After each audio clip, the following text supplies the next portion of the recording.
এই আম্মার বিন ইয়াসির কি আবু জাহেল, উতবা, শাইবা, মুগীরা ভীমরুলের চাকে যেমন ঢিল মারলে যেমন সেই ভীমরুলগুলো মৌমাছিগুলো এক ঝাঁকে ধরে ফেলে, ঠিক তেমনি সমস্ত কাফের মুশরিকরা যখন শুনতে পেয়েছে আম্মার ইসলাম কবুল করে নিয়েছে, সবাই ঝেঁকে ধরেছে, ধরে ফেলে বলছে আম্মার শুনলাম। আম্মার বলছেন শুনবা কেন? দেখো, আশহাদু আল্লা ইলাহা ইল্লাল্লাহ, এই কথা বলার সঙ্গে সঙ্গে মারতে মারতে হাইয়ান মাজরুহান, জখম হয়ে গেলেন। কলিজার টুকরা সন্তানের এমন অবস্থা দেখে বাপ বাইরে এসে বলে, ও আবু জেহেল, আমার সন্তানকে মারো কেন? তোমার সন্তান দিন গ্রহণ করেছে। ইয়াসার বলছেন আমিও তো সেই দিন গ্রহণ করে নিয়েছি। বাপকে ধরে ফেললো, বাপকে ধরে মারতে মারতে এক পর্যায়ে করলো কি, একটা পা একটা ঘোড়ার পায়ের সঙ্গে বাঁধলো, আরেকটা পা একটা ঘোড়ার পায়ের সঙ্গে বাঁধলো, দুই দিকে দুই ঘোড়া চালায়া দিয়া মুরগির রানের মতো দুই টুকরা করে ইয়াসারকে দুনিয়া থেকে বিদায় করে দিল। সাহাবীর এমন মৃত্যু দেখে বউ পিছন থেকে এই দৃশ্য দেখে এসে বলছি, আবু জেহেল, কি দোষ ছিল আমার স্বামী? ইসলাম কবুল করেছে, ঈমান এনেছে। ইয়াসিরের এই মৃত্যু দেখি, স্বামীর মৃত্যু দেখে সুমাইয়াও বলে ফেললেন, তোমরা আমার স্বামীকে, সন্তানকে যে দোষে দোষী বানাচ্ছ, আমিও তো সেই দোষে দোষী হয়েছি, আমিও তো তোমাদের দৃষ্টিতে আমি দোষী মানুষ, আমি ঈমান এনেছি। চুল পরিমাণ কোনো ভয় নাই, চুল পরিমাণ কোনো ডঙ্কা শঙ্কা নাই। অকুলু কাওলান সাদীদা, সোজা সাপটা বলে দিলেন, যা হবে হবে। এক পর্যায়ে সুমাইয়াকে মারা শুরু করে দিল। এক পর্যায়ে একজন কাফের হাতের মধ্যে বর্ষা নিয়া তার কলিজা বরাবর মেরে দিল। বুক দিয়ে ঢুকে পিঠ দিয়ে বের হলো সুমাইয়া দুনিয়া থেকে বিদায় নিয়া। গোটা দুনিয়ার সমস্ত ইমানদার নারীদেরকে জানান দিচ্ছেন, ও দুনিয়ার ইমানদার নারীরা, আল্লাহর পথে ঈমান নিয়ে টিকে থাকতে গিয়ে জীবনটা এমন করে হাসি মুখে দিতে হয়। জোরে বলে সুবহানাল্লাহ। আমার ভাইরা, এমন একজন নারী হচ্ছেন আসিয়া। আল্লাহ তাআলা এই নারীর দৃষ্টান্ত সূরা তাহরিমের শেষের দিকে দিয়েছেন, তোমরা আসিয়ার মতো হও, তোমরা মারিয়ামের মতো হও, নূহের বউয়ের মতো হইও না, লূতের বউয়ের মতো হইও না। নবীর বউ হওয়ার পরও ঈমান নাই, নবীর বউ হওয়ার পরেও তোমরা লূত আলাইহিস সালামের বউয়ের মতো হইও না, তোমরা মারিয়ামের মতো হয়ে যাও। মারিয়াম খুব ধৈর্যশীলা নারী ছিলেন, তার মতো হও। এত গালিগালাজ শোনার পরও তার ঈমান আছে না গেছে? ঈমান ছিল। কি পরীক্ষায় তারা পড়েছেন, ঈমানটাকে টিকে রেখেছেন। আসিয়া আলাইহিস সালাতু ওয়াস সালামের কথা মনে পড়লো আমার, বলে ফেলি। এই আসিয়া আলাইহিস সালাতু ওয়াস সালাম যখন শুনতে পেলেন দ্বীনের হক দাওয়াত যখন তার কানে চলে আসলো, তখন তিনি রাজরানী, তখন তিনি কি রাজরানী, মানে কি রাজার বউ। রাজার বউ ছোট পদ না বড় পদ? আসতে কয়, ছোট পদ না বড় পদ? চেয়ারম্যান বড় না চেয়ারম্যানের বউ বড়? ভালো করে কম। হ্যাঁ, ফার্স্ট লেডি, ফার্স্ট, তাই না? কারণ বইয়ের কথা না শুনলে তো সংসারই হবে। আপনি যত বড় বীর বাহাদুর হন, পারবেন না। শেষে বলবে, শোনো, বেশি কিছু কইও না, মশারিতে ঢুকবে। বউ এমন একটা জিনিস, আমার নবীও বউয়ের কথা শুনেছেন, আলহামদুলিল্লাহ। নতুন একটা সিরাতে মানে আপডেট দেখলাম, আম্মা জান আয়েশা একদিন নবীর সঙ্গে চরম বাদ বিতণ্ডা হচ্ছে স্বামী স্ত্রী। কিন্তু এরকম না, আমাদের তো মাত্রা ছাড়া, সকালে এক তালাক দেয়, বিকেল আর এক তালাক দেয়। এত রাগ, খালি তালাকে যায় ঠেকায়। এরকম এরকম স্বামী আসে না নেই? বলেন তো, আসে না নেই? তালাক দেয় আবার নেই, তালাক দেয় আবার নেই। খুব সস্তা কাম তো তালাক, তাই না? আবার আমাদের কাছে ফোন দেয়, হুজুর রাগ করে কি তালাক দিলে তালাক হয়? দেখেন, ও নিজেই ফতোয়া দিচ্ছে। আসে না এরকম? আসে না? বলেন তো, আসে না? বহু সংসার এরকম জেনার সংসার আছে না? স্বামী স্ত্রী নিয়ে তারা পরিচয় দিয়ে থাকতেছে, কিন্তু হচ্ছে কি জেনা, কারণ তালাক হয়ে গেছে। আচ্ছা, তালাক কি রাগের মাথায় হয় না মহব্বতে হয়? বলেন তো, এরকম কি বলে, সোনা রাগ কইল না তালাক, এরকম তাই তালাক?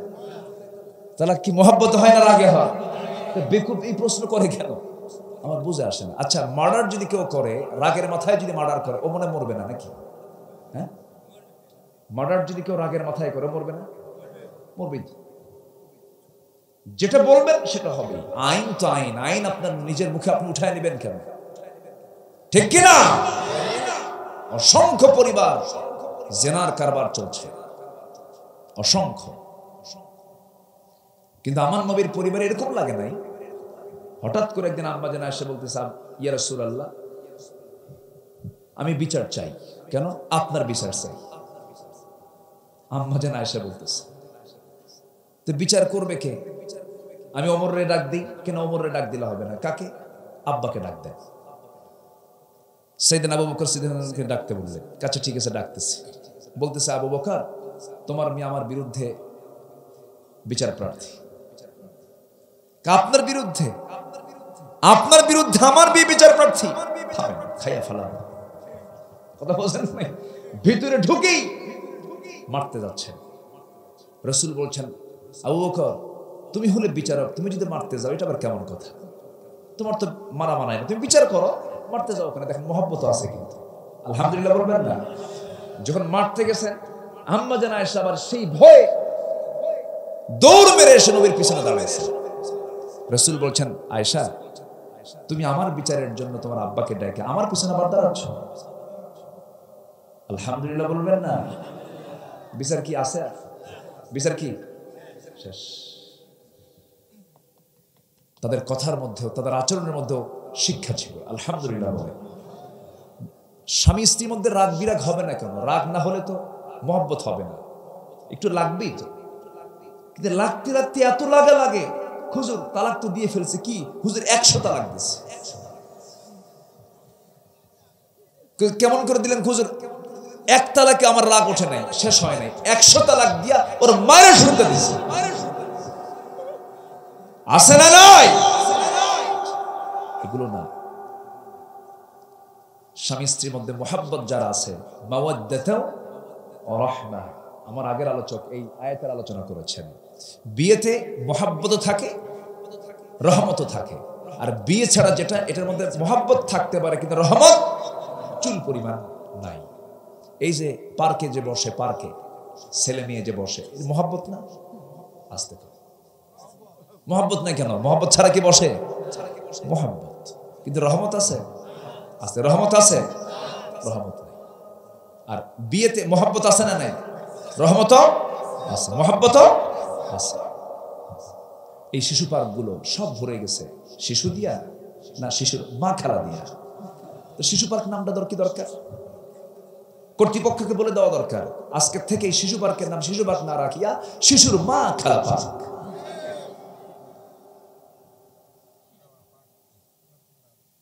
কি নোংরামিগুলো চলছে, এগুলোর দিকে কোনো নজর নাই, এগুলোর দিকে কোনো নজর নাই। আবার বিশেষ সময় যখন চলে আসে, যারা এই সমস্ত নাটক সিনেমাগুলো করে, প্রেম শিখায়, নোংরামি শিখায়। সিনেমায় কি নোংরামি শিখায় না? সিনেমা কি শিখায়? নোংরামি তো শিখায়। কেমনে করে নোংরামি করতে হয় এগুলো শিখায়। যারা শিখায় ওই সমস্ত অভিনেতা আবার বিশেষ উপলক্ষে আবার মসজিদে এসে মাথায় টুপি দিয়া জনগণের সামনে হুজুর সাজে। আছে না নয়? বদমাইশ এগুলো। ধর্মের ব্যবসা আলেমরা করে না, ধর্মের ব্যবসা তারাই করে যারা মাঝে মাঝে টুপি পরে, মাঝে মাঝে টুপি ছাড়ে। আমাদের টুপি সারা বছর, আমাদের টুপি কি সারা বছর, আর ওদের টুপি সিজনাল, 5 বছর পর পর, 10 বছর পর পর, ঠিক আছে না? সিজনাল। আমি কি কষ্ট দিচ্ছি আপনাদের? কষ্ট পাচ্ছেন না তো? আমরা শুনবো তো, জোরে বলি ইনশাআল্লাহ। আসিয়া কার বউ? আর আমাদের ঘরে কাদের বউ? এরা ফেরাউনের বউ না মুসলমানের বউ? মুসলমানের বউয়ের ঈমান কি পাকা না কাঁচা? আর ফেরাউনের বউয়ের ঈমান পাকা। চিন্তা করে একটু কান লাগাবেন। আমি বলছিলাম বউ বড় না, চেয়ারম্যান বড় না, চেয়ারম্যানের বউ বড়। কথা বলতে বলতে বহু দূরে চলে গিয়েছিলাম। আল্লাহ তাআলা দুজনকে সম্মান দিয়েছেন। যদি কোনো বউ বলে আমার স্বামী ভালো, আল্লাহ বলবেন ওই বান্দাটা আমার কাছে ভালো। যদি কোনো স্বামী বলে আমার বউটা ভালো, আল্লাহ বলবেন ওই বান্দিটা আমার কাছে ভালো, কারণ আমার সার্টিফিকেট দুনিয়ার কেউ না দেবে, কিন্তু বউটা যদি বলে আমার স্বামীটা ভালো, আল্লাহ বলবেন ওই বান্দা আমার কাছে ভালো। জোরে বলে সুবহানাল্লাহ। আমরা সবার আগে কার কাছে ভালো হব বলেন? কার কাছে? বইয়ের কাছে। বইয়ের কাছে। আল্লাহ তো আছে, বইয়ের কাছে ভালো হতে হবে, অন্যের বউ না কিন্তু আবার। হ্যাঁ, এই তো ছোট বাচ্চা ভালোই বুঝে গেছে, নিজের বইয়ের কাছে। তোমার তো বই হয় না এখন, ভালোই তো বোঝো দেখি।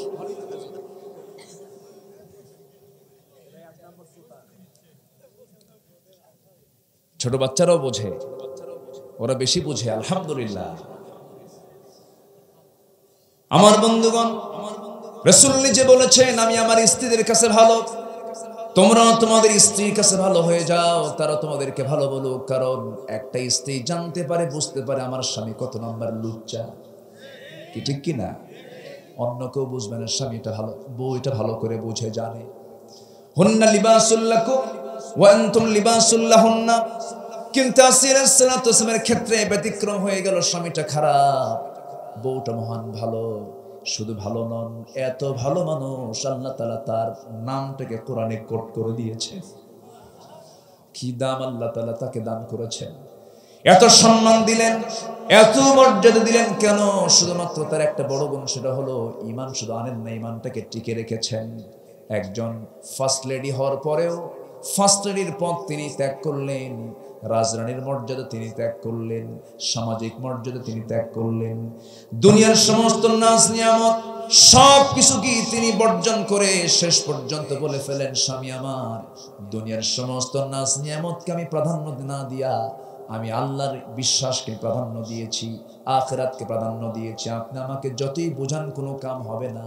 ফেরাউন বলছে, আসিয়া শুনতে পেলাম আমার একজন দাসীও নাকি কালেমা পড়েছে, আমি ওকে আগে ধরবো।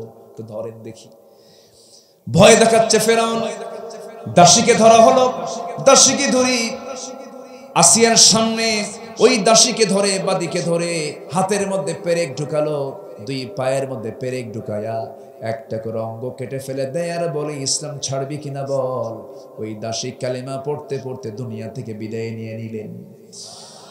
এবার বলা হলো, আসিয়া তোমাকে একই কায়দায় দুনিয়া থেকে বিদায় করে দেওয়া হবে। আসিয়া বলছেন, আমার স্বামী, আপনি আমাকে যতই মৃত্যুর ভয় দেখাবেন আমার ঈমান তত পাকা হয়ে যাবে, কারণ মৃত্যু হওয়ার মধ্য দিয়ে আমি আল্লাহর দিদারে চলে যাব। মৃত্যু আমার এখন বড় বাধা হয়ে আছে, মৃত্যু হয়ে যাবে, আমি আল্লাহর সঙ্গে দিদারে চলে যাব। আল্লাহকে কত কাছে টেনেছেন, কি মজবুত ঈমান তিনি এনেছিলেন। শেষ পর্যন্ত ফেরাউনকে পরামর্শ দিল হামান। হামান বলছে, ফেরাউন শোনো, বুকের শত্রু বড় শত্রু, আসিয়াকে শুরুতে যদি খতম না করতে পারো তোমার নেতৃত্ব কর্তৃত্ব থাকবে না, মেরে ফেলে দাও। জাল্লাদ প্রস্তুত করা হলো, জাল্লাদকে রেডি করে ফেলা হলো, জাল্লাদকে ডাক দিয়ে বলা হলো, জাল্লাদ আসিয়ার সামনে চলে যা। সেই জাল্লাদ যখন আসিয়ার সামনে চলে গেল, করাত নিয়ে দাঁড়ায় আছে, ভয়ঙ্কর চিত্র নিয়ে দাঁড়িয়ে আছি। এমন সময় শেষবারের মতো ফেরাউন বলছে, আসিয়া শোনো, সংসারে জীবন করেছি বহুদিন যাবত, এবার তুমি সিদ্ধান্ত নিয়ে নাও। সঙ্গে সঙ্গে আসিয়া বলছেন, আমার স্বামী আপনি আমাকে কি হুমকি দেখাচ্ছেন? আমি তো আমার নাকের মধ্যে জান্নাতের ঘ্রাণ পেতেছি। আসিয়া আলাইহিস সালাতু ওয়াস সালাম শেষ পর্যন্ত দেখতে পেলেন করাত তার সামনে হাজির হয়ে গেছে, করাত তার কপালে লাগানো হলো। অধিকাংশ তাফসীর এসেছে যখন করাত লাগানো হলো, এমন সময় তিনি দেখতেও পেলেন রক্তগুলো টপ টপ করে পড়তেছে তার সামনে। রক্তগুলো যখন গড়ে গড়ে পড়ে, এমন সময় তিনি হাতটা একটু উঁচু করে দোয়া করছেন, কার কাছে? আল্লাহ আমার দূরে না কাছে, আল্লাহ আমার দূরে না কাছে। এত সুন্দর করে মিষ্টি দোয়ায় তিনি দোয়া করছেন আল্লাহর কাছে। কি মিষ্টি দোয়া দেখেন, কি সুন্দর দোয়া দেখেন। তিনি সুন্দর করে দোয়া করছেন, রব্বি বিনিলি ইনদাকা বাইতান ফিল জান্নাতি ওয়া নাজ্জিনি মিন ফিরআউনা ওয়া আমালিহি। ও আল্লাহ, তুমি আমার জন্য বানায় দাও একটা ঘর, ফিল জান্নাত, জান্নাতের মধ্যে, ইনদাকা, তোমার কাছে। আমি একটা ঘর চাই, সেই ঘরটা হওয়া চাই, ছোট ছোট ঘর হলো সমস্যা নাই, কিন্তু সেই ঘরটা হওয়া চাই তুমি আল্লাহ তোমার দেওয়ালের সাথে একটা ঘর। কার দেওয়ালের সাথে? আল্লাহর আরশ আজিমের দেওয়ালের সঙ্গে তিনি ঘর চাইলেন। কার কাছে চাইলেন? আল্লাহর কাছে চাইলেন। আল্লাহ বললেন, ও দুনিয়ার মানুষ, আমার আসি আমাকে কত কাছে টেনে নিয়েছে দেখ। ও দুনিয়ার মানুষ, আমার কাছে তোরা যখন চাইবি আসিয়ার মতো করে চাইবি। এই জন্য আসিয়ার দোয়াটা আল্লাহ রাব্বুল আলামিন কোরআনে কারীমের মধ্যে কোট করে দিয়েছেন। জোরে বলুন সুবহানাল্লাহ।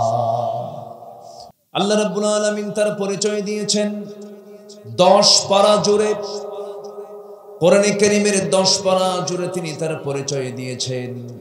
একটা শ্রেষ্ঠ আয়াত আছে কোরআনে কারীমের মধ্যে, আল্লাহ রাব্বুল আলামিন 9টা বাক্যের সমন্বয়ে তিনি তার পরিচয়টা পরিপূর্ণ দিয়েছেন। যারা পারেন সুন্দর ঠোঁট মিলিয়ে বলুন, আল্লাহু লা ইলাহা ইল্লা হুয়াল হাইয়ুল কাইয়্যুম লা তা'খুযুহু সিনাতুন ওয়ালা নাওম লাহু মা ফিস সামাওয়াতি ওয়া মা ফিল আরদ মান যাল্লাযী ইয়াশফা'ু 'ইনদাহু ইল্লা বিইذনিহি ইয়া'লামু মা বাইনা আইদিহিম ওয়া মা খালফাহুম ওয়া লা ইউহীতুনা বিশাইইন মিন 'ইলমিহি ইল্লা বিমা শা'a ওয়াসি'a কুরসিয়্যুহুস সামাওয়াতি ওয়াল আরদ ওয়া লা ইয়াউদুহু হিফযুহুমা ওয়া হুয়াল আলিয়্যুল আযীম। জোরে বলুন আল্লাহু আকবার। কার পরিচয় পাওয়া যায়? আল্লাহর। আল্লাহ ঘুমান? আল্লাহ ঘুমান? তাহলে পৃথিবীতে যত কিছু আছে সব ঘুমায়, ঘুমান না তিনি কে? আমার আল্লাহর আরেকটা পরিচয় ছোট্ট সূরার মধ্যে পাওয়া যায়, পরিপূর্ণ পরিচয়। যারা পারেন ঠোঁট মিলিয়ে বলুন, কুল হুয়াল্লাহু আহাদ আল্লাহুস সামাদ লাম ইয়ালিদ ওয়া লাম ইউলাদ ওয়া লাম ইয়াকুল লাহু কুফুয়ান আহাদ। সূরার নাম কি বলুন?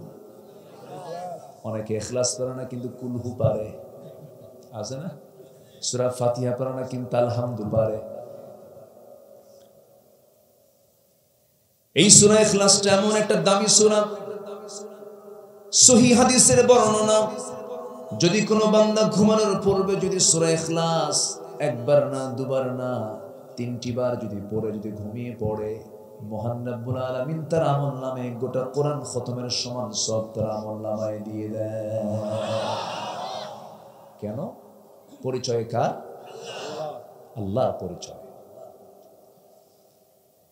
তাওহীদকে নিয়ে আল্লাহ রাব্বুল আলামিন কোরআনে কারীমের 1/3 কথা বলেছেন। কারণ আল্লাহকে না চিনলে, না বুঝলে তার সঙ্গে মহব্বতটা হবে কেমনে? সবার আগে মহব্বত তৈরি করব আমরা কার সাথে? ওয়াল্লাযীনা আমানু আশাদ্দু হুব্বান লিল্লাহ। ঈমানদাররা সবচেয়ে বেশি মহব্বত রাখে কার সাথে? আল্লাহ আমার দূরে না কাছে? অনেকে চিন্তায় পড়ে গেছে, আল্লাহ আমার দূরে না কাছে? একটু কাছে না খুব কাছে? আল্লাহ রাব্বুল আলামিন বলেন, ওয়া নাহনু আকরাবু ইলাইহি মিন হাবলিল ওয়ারিদ। বান্দা, আমি তোর স্কন্দ শিরার চেয়েও নিকটে থেকে যাই। আমি তো তোর সেই রব। ওয়া ইয়ালামু খাইনাতাল আ'য়ুনি ওয়া মা তুখফিস সুদূর। তোমার চক্ষু কি খেয়ানত করে, তোমার অন্তরে তুমি কি দানা বেঁধেছো, কি চিন্তা করছো, কি আড়াল করে রেখেছো, পৃথিবীর কেউ জানে না, কিন্তু আমি আল্লাহ, আমি জেনে যাই। জোরে বলে সুবহানাল্লাহ। আমার আল্লাহকে ফাঁকি দেওয়া যাবে না। যে আল্লাহকে ফাঁকি দিতে চায় সেই তো ফাঁকির মধ্যে পড়ে যাবে। সবচেয়ে বড় আমার কাজের, সমস্ত কাজের বড় রাজ সাক্ষী তিনি কে? আসতে বলবেন না, তিনি কে? আলোর সাক্ষী কে? আধারের সাক্ষী কে? প্রকাশের সাক্ষী কে? গোপনের সাক্ষী কে? হুয়াল আউয়ালু ওয়াল আখিরু ওয়াল যাহিরু ওয়াল বাতিন ওয়া হুয়া বিকুল্লি শাইইন আলিম। তিনি প্রথম, তিনি শেষ, তিনি প্রকাশ্য, তিনি গোপন, সকল ক্ষমতা একমাত্র কার? আসতে বলবেন না কার? রাজত্ব মূলত কার? চেয়ার মূলত কার? কিন্তু মানুষ তো চেয়ারম্যান, ঠিক আছে না? মানুষকে কি বলে? কিন্তু চেয়ার তো কারো নয়, মূলত আয়াতুল কুরসি, আয়াতুল কুরসি। চেয়ার তো মূলত কোনো বান্দার নয়, কিন্তু আজকে বান্দা অহংকার করে চেয়ার পাইলে পর অহংকার করে বসে, চেয়ার পাইছি খায়া ফেলাম। আছে না, আছে না, আছে না? চেয়ার তো কোনো বান্দার নয়, রাজত্ব কোনো বান্দার নয়। আল্লাহ নিজেই পরিচয় দিচ্ছেন, তিনি তার পরিচয় তিনি আড়াল করেন নাই, প্রকাশ করছেন। এক জায়গায় বলছেন, তাবারাকাল্লাযী বিয়াদিহিল মুলকু ওয়া হুয়া আলা কুল্লি শাইইন কাদির। গোটা পৃথিবীর রাজত্ব কার হাতে বলেন? কার হাতে? সূরা মুলক, সূরা মুলক। মুলক মানে কি? রাজত্ব। রাজত্ব হচ্ছে কার? আর এখন দাপট দেখায় কারা? হ্যাঁ, আল্লাহ বলে আমি হলাম রাজার রাজা, আমি হলাম সুপ্রিম পাওয়ার, আমার উপরে কেউ নাই। কিন্তু চেয়ার পায়া সব ভুলে যায়। আমি কি ভুল বলতেছি? ভুল বলতেছি? একবার পাইলে সুপারগুলো আটা দিয়া বসে, ছাড়াছাড়ি নাই, আছে না? যদি আমি বলি গোটা দুনিয়াতে 2 শতাধিক রাষ্ট্র আছে, এই 2 শতাধিক রাষ্ট্রের ভিতরে প্রত্যেকটা রাষ্ট্রে যত ক্রাইসিস আছে, এর মধ্যে সবচেয়ে বড় ক্রাইসিস হলো গদি সমস্যা। আমেরিকায় সমস্যা আছে না নাই? ইংল্যান্ডের সমস্যা আছে না নাই? মায়ানমারের সমস্যা আছে না নাই? রাশিয়াতে সমস্যা আছে না নাই? ভারতের সমস্যা আছে না নাই? বাংলাদেশের নাই? আছে, সমস্যা আছে। কোরআনে মনে হয় কোনো সমাধান নাই। আছে, সমাধান আছে।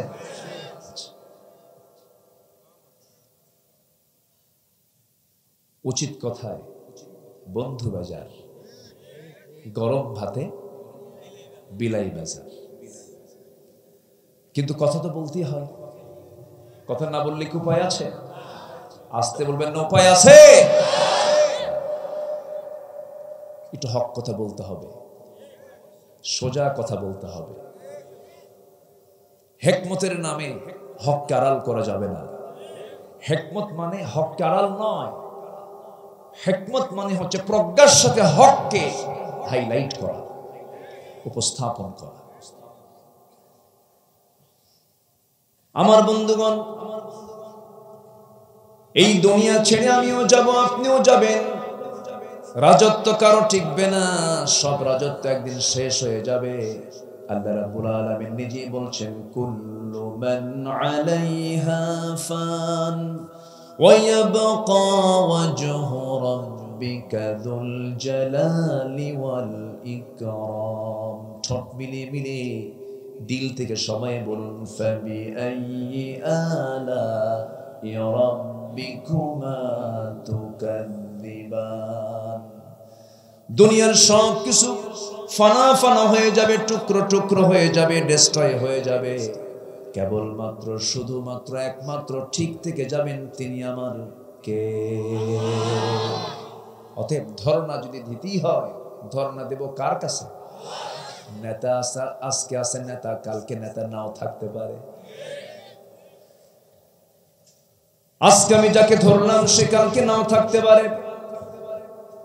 সেও মানুষ, আমিও মানুষ। সেও মরে যাবে, আমিও মরে যাব। কিন্তু যিনি মরবেন না, যিনি বেঁচে থাকবেন, তিনি আমার কে বলেন? সে আল্লাহর কাছে আমরা ধর্ণা দেব জীবনের এক জায়গায় না সব জায়গায়? সব জায়গায়। আল্লাহকে আমরা সব জায়গায় ধর্ণা দেব, আল্লাহকে ধরবো আমরা। আল্লাহকে ছাড়া কোনো উপায় নাই, কোনো গতি নাই। কারণ এই দুনিয়াতে যখন আসি নাই, ছিলাম কার কাছে? আসতে বলবেন না কার কাছে? মার পেটের মধ্যে ছিলাম কয় মাস? বলেন কয় মাস? খাওয়াইছেন কে? কি দিয়া খাওয়াইছেন? মুখ দিয়া? কি কি সিস্টেম দেখেন, পায়খানা করছিলাম। নাস্তিকরা কয়, হুজুররা ওয়াজ করে জান্নাতের মধ্যে নাকি কোনো পায়খানা নাই, ঘুম নাই। হুজুরদের কি মাথা খারাপ নাকি?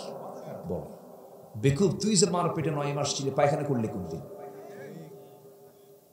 কথা বোঝেন নাই? আমার বন্ধুগণ, জান্নাত পেয়ে যদি বাথরুমে খুঁজি, জান্নাতে ঢুকে যদি ঘুমাই, এটা তো আমার জন্য লস। ঘুমটা লস না? কত জান্নাতে গিয়েও যদি ঘুমাই, ঘুমন্ত মানুষ তো কিছুই বলতে পারে না, এটা একটা লস প্রজেক্ট। আল্লাহ জান্নাতের মধ্যে কোনো ঘুম রাখবেন না, জান্নাতে কোনো টয়লেট করতে হবে না, সেখানে কোনো বাথরুম থাকবে না, পেশাব পায়খানা থাকবে না। বহুদিন পর পর জান্নাতে মানুষগুলো একটা ঢেকুস মারবে, সব হজম হয়ে যাবে। জোরে বলি সুবহানাল্লাহ। সেই জান্নাত নেবেন না? নামাজ না পড়ে? হ্যাঁ, নামাজ পড়ে না পড়ে? নামাজ পড়ে। ভণ্ড মাজারে যাওয়া যাবে না, ভণ্ড পীরের মুরিদ হওয়া যাবে না। যে জায়গায় গেলে নামাজ নাই, সেই জায়গায় আমরা যাব না। এমন দরবার কিন্তু আমার দেশে আছে, নামাজ লাগে না। আছে না? হ্যাঁ, আমি জানি তো, আমাকে বলতে হবে না, এটা আমার এলাকা। তো আমার জন্ম এই থানায়। আল্লাহ তাআলা, আমি আপনাদের দোয়ায় আমার এই আওয়াজ, আমার এই কণ্ঠের আওয়াজ গোটা পৃথিবীর এমন কোন দেশ নেই যে দেশে পৌঁছে নাই। এটা আল্লাহর মেহেরবানি, আপনাদের দোয়া। বলি আলহামদুলিল্লাহ। সেদিন এক বেচারি বলে, হুজুর আমি এক ভণ্ডের মুরিদ ছিলাম। ও বলতেছে, হুজুর আমি খুব তাকে মানতাম, করতাম। আপনার ওয়াজ শুনলাম, শোনার পরে যখন নিশ্চিত হলাম যে কেউ আমাকে নাজাত দিতে পারবে না। কে ছাড়া? কে ছাড়া? আল্লাহ ছাড়া। সব বাদ দিয়েছে। আমার নবীজি নিজেও বলছেন, লাইয়ান জুহাদুকুম বিআমালিহি, তোমাদের কেউ তার আমল দিয়ে নাজাত পাবে না। ক্বালু আনতা, সব সাহাবীরা বললেন, হে রাসূল আপনিও?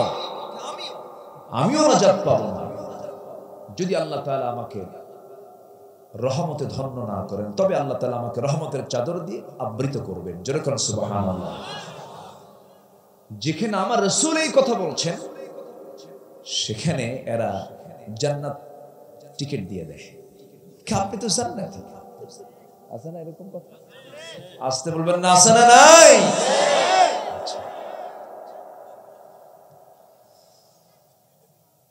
সম্মানিত ভাইয়েরা, আমার কথার মধ্যে একটু রসকস কম, একটু মিষ্টতা কম, একটু কষ্ট করে শুনতে হবে কিন্তু, ইনশাআল্লাহ। ইনশাআল্লাহ। আবার আমাদেরকে বলে, তোমরা কোরআন বোঝো হলো 30 পারা, আমাদের কোরআন তো 90 পারা। দেখছো, ওদের কোরআন নাকি 90 পারা। কি আছে? ক্যাটটার মধ্যে গাঁজা খাওয়া আছে। আছে কিনা বলেন? আছে না নাই? খাজা দিল কর তাজা, ইসমে জালাল, গজল কোন কি খাওয়া হালাল।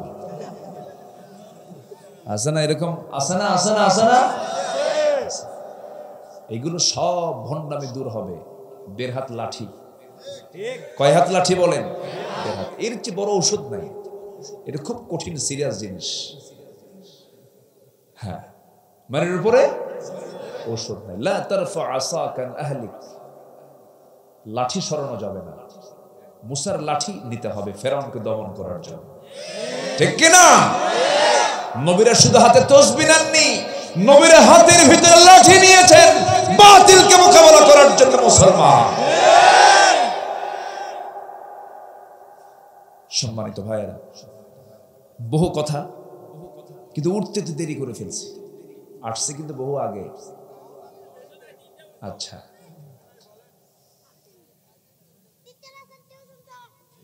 কাম সারছে বাবু, ছোট্ট বাবা দেখেন কি সুন্দর করে বলতেছে আলহামদুলিল্লাহ। দেখেন কিছু কিছু বাচ্চা আছে কিন্তু যদিও বয়স 7 বছর কিন্তু বুদ্ধি 70 বছর আছে, কিন্তু আছে না? কি সুন্দর তার আইকিউ দেখেন, একদম পিনপতন নীরব হয়ে একদম মানে ডাহুক চোখ নিয়ে আমার দিকে তাকিয়ে আছে। আলহামদুলিল্লাহ। আমার নবীর দরবার, আমার নবীর বৈঠকও শিশু দিয়ে ভরা ছিল। বলি আলহামদুলিল্লাহ। আমার আপনার দোয়া মিস হবে, কিন্তু ওর দোয়া মিস আছে কোন?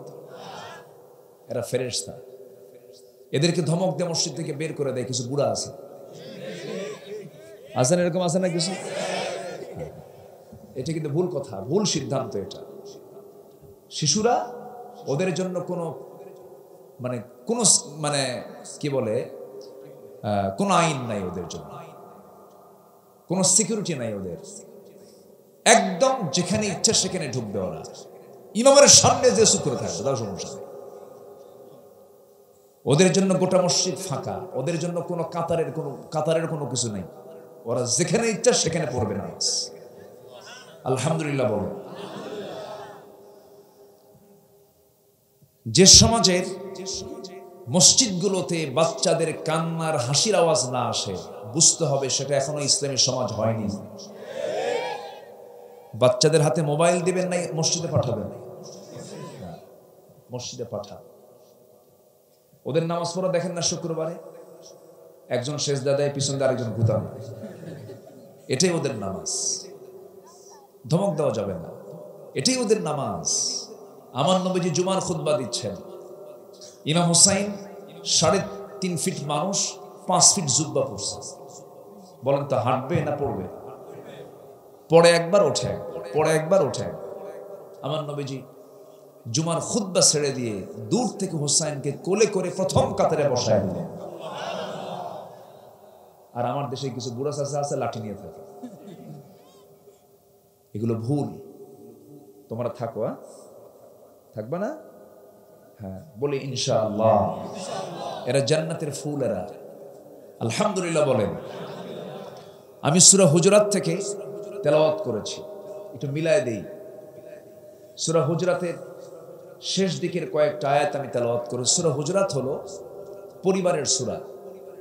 যে সূরাগুলো আজকে যদি আমার দেশের প্রত্যেকটা পরিবারে যদি এটার প্র্যাকটিস থাকতো, কোনো বেয়াদব সন্তান এই জমিনে জন্ম নিত না। কিন্তু এই দেশে যত বেয়াদব হয় সব অসৎ নেতৃত্বের কারণে হয়। মুখে খারাপ কথা কারা শিখায়? দেখেন, সবচেয়ে মিথ্যা কথা বলে কারা বলেন তো? কাম সারছে। সব তো শুধু এক গ্রুপ কি দিচ্ছেন আপনারা। আজকে যদি প্রত্যেকটা পরিবারে যদি সূরা হুজুরাত যদি তালিমে থাকতো, কোন সন্তান বেয়াদব হতো না। নাই তো। ঘুম থেকে উঠেই কেজি স্কুলে যায়। কি স্কুলে যায়? কেজির ওজন বেশি না শেরের ওজন বেশি? কেজির ওজন বেশি না, এই জন্য ওর বাচ্চার যে ওজন, ব্যাগের ওজন তার ডাবল। পিঠ বাঁকা হয়ে যায়। এতগুলো বই নিয়ে যায়, এত বই পড়ার পরেও পরে ইয়াবা খায়। পরে কি খায়? লাভ কি হলো? এতগুলো বই পড়লো, কেজিতে পড়লো, সেরও পড়েনি, এরপরে কি খায়? ইয়াবা খায়। এত বই পড়ার দরকার নাই। আল্লাহ বই দিয়েছেন একটা, কি নাম? কি নাম বলেন? ইন্নাহু লাকুরআনুন কারীম। এই সম্মানিত কোরআনটাকে আপনি পড়বেন, সন্তানের হাতে তুলে দিবেন। পাহারা দেওয়ার জন্য কাউকে লাগবে না, আপনার সন্তানকে কোরআন পাহারা দেবে। চোখ বন্ধ করে ছেলে মেয়ে আগে মাদ্রাসায় দিবেন। রাজি আছি তো? খুব স্লো উত্তর হলো মনে হয়। মনে মনে চিন্তা করতেছেন কি করে খাবে, এরকম চিন্তা করতেছেন নাকি? কি করে খাবে এই চিন্তা করলে আপনার ঈমান নাই। কি কথা বোঝা গেল? কি করে খাবে এই চিন্তা করলে আপনি দোষ দিলেন কাকে? কাকে দোষ দিলাম আমরা? খাওয়ানোর দায়িত্ব কার? মার পেটে 10 মাস খাওয়াইছেন কে? তো দুনিয়াতে এসে যে খাচ্ছি আমরা, এটা কি সহজ? এটা কি মানে কঠিন? না মার পেটে খাওয়া কঠিন? তো কঠিনটা করলেন কে? যিনি মার পেটে খাওয়ান তিনি কি দুনিয়াতে খাওয়াতে পারবেন না? অবশ্যই পারবেন তিনি। চোখ বন্ধ করে মাদ্রাসায় দেব, বিশেষ করে মেয়ে সন্তানগুলোকে কোরআন শেখানো দরকার বেশি, কারণ ওরা হচ্ছে প্রোডাকশনের দায়িত্বে থাকে। কি প্রোডাকশন? হ্যাঁ, প্রোডাকশন। যেখানে প্রোডাকশন দরকার, যেখানে প্রোডাকশন সেখানেই শিক্ষার গুরুত্ব কম না বেশি? মেয়ে সন্তানকে মাদ্রাসায় দিবেন, ও আলেমা হবে, কোরআন পড়বে, সন্তানকে শেখায় দেবে আলিফ বা তা সা আলহামদুলিল্লাহ। ও গাজা খাবে না।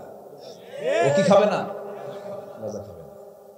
খালি বলি হুজুর একটু বাপমার ওয়াজ করেন। বাপমার ওয়াজ করে করবেন কি? সন্তান তো মানুষ করতে পারেনি, ঠিক আছে না?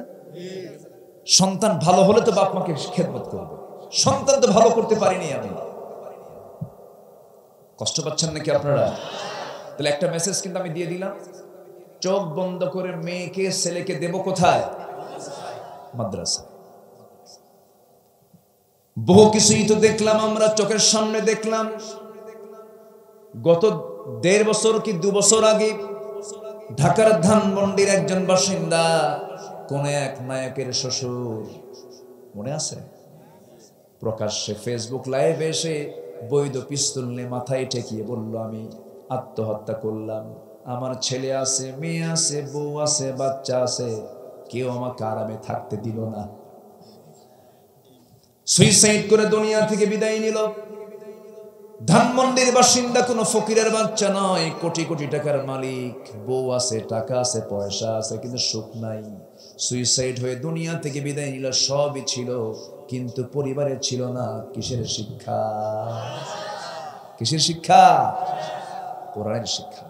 এটা শান্তির জায়গা। এটা কিসের জায়গা বলেন? শান্তি। যখন খুব খারাপ লাগবে কোরআন তেলাওয়াত করবেন, মন চাঙ্গা হয়ে যাবে।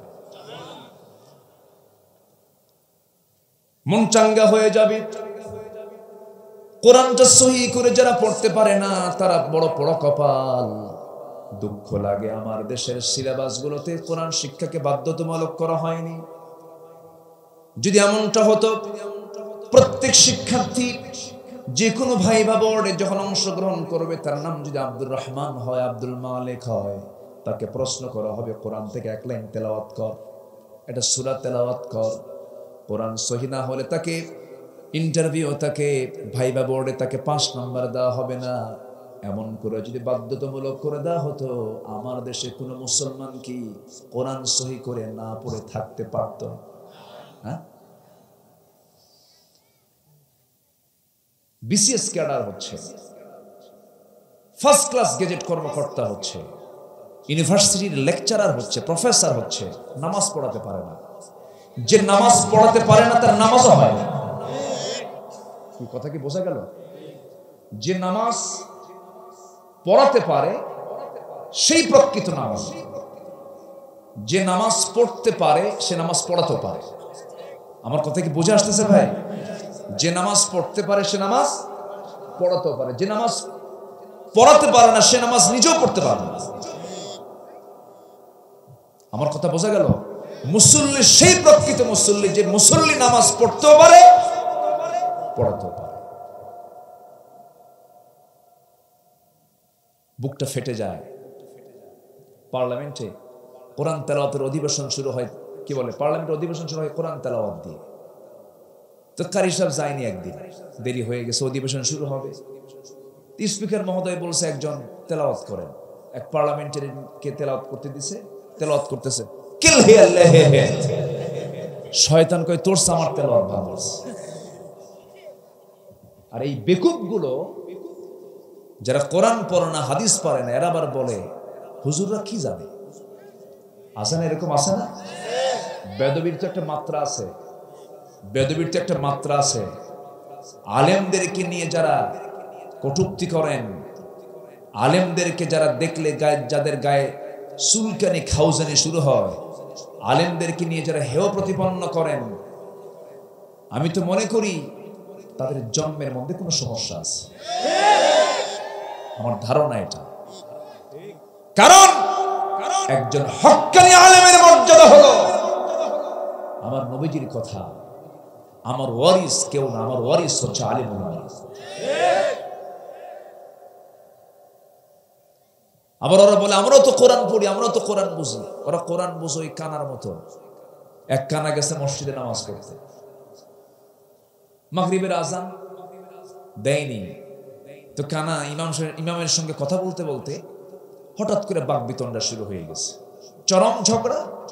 মাগরিবের আজান শেষ, নামাজ শুরু, ইমাম নামাজে দাঁড়ায় গেছে, অন্ধ লোকটা নামাজে দাঁড়ায় গেছে। সূরা ফাতিহার পরে এমন একটা আয়াত বলছে যে আয়াতের অংশ হলো ওয়া কানা মিনাল কাফিরিন। কানা এখন মনে মনে চিন্তা করে, গন্ডগোল হলো কিছুক্ষণ আগে নামাজের মধ্যে আমাকে বলে আমি কানা কাফের। কথা কি বুঝতেছেন? মানে প্রচন্ড রাগে রেগে গেছে, খেপে গেছে, কিছু বলে নাই, চলে গেছে বাড়িতে। দ্বিতীয় দিন সন্ধ্যা থাকে তো, পছন্দের আয়াত থাকে তো, যখন আবার সে শুনতে পাইছে ইমাম বলতেছে ওয়া কানা মিনাল কাফিরিন, পিছন থেকে কানা আর নিজেকে নিয়ন্ত্রণ করতে না পেরে নামাজের মধ্যে উল্টা লোকমা ও লেগড়ানা মিনাল ফাসিকিন, আমি কানা যদি কাফের হই তুই ন্যাংরা হলি ফাসিক। ওরা কোরআন বোঝে ওই কানার মতো। আসতে বলবেন না, জোরে বলুন ঠিক কিনা? ওরা যদি কোরআন বুঝতো সমাজে সুদ চালু থাকতো না। ওরা যদি কোরআন বুঝতো সমাজের মদের বোতল পাওয়া যেত না। মদের বোতল নিয়ে আলেমরা থাকে না, মদের বোতল নিয়ে কোন মুফতিকে দেখতে পাবেন না, কোন আলেমকে দেখতে পাবেন না। মদের বোতল নিয়ে তারাই বসে থাকে যারা মদের আইন পাস করে।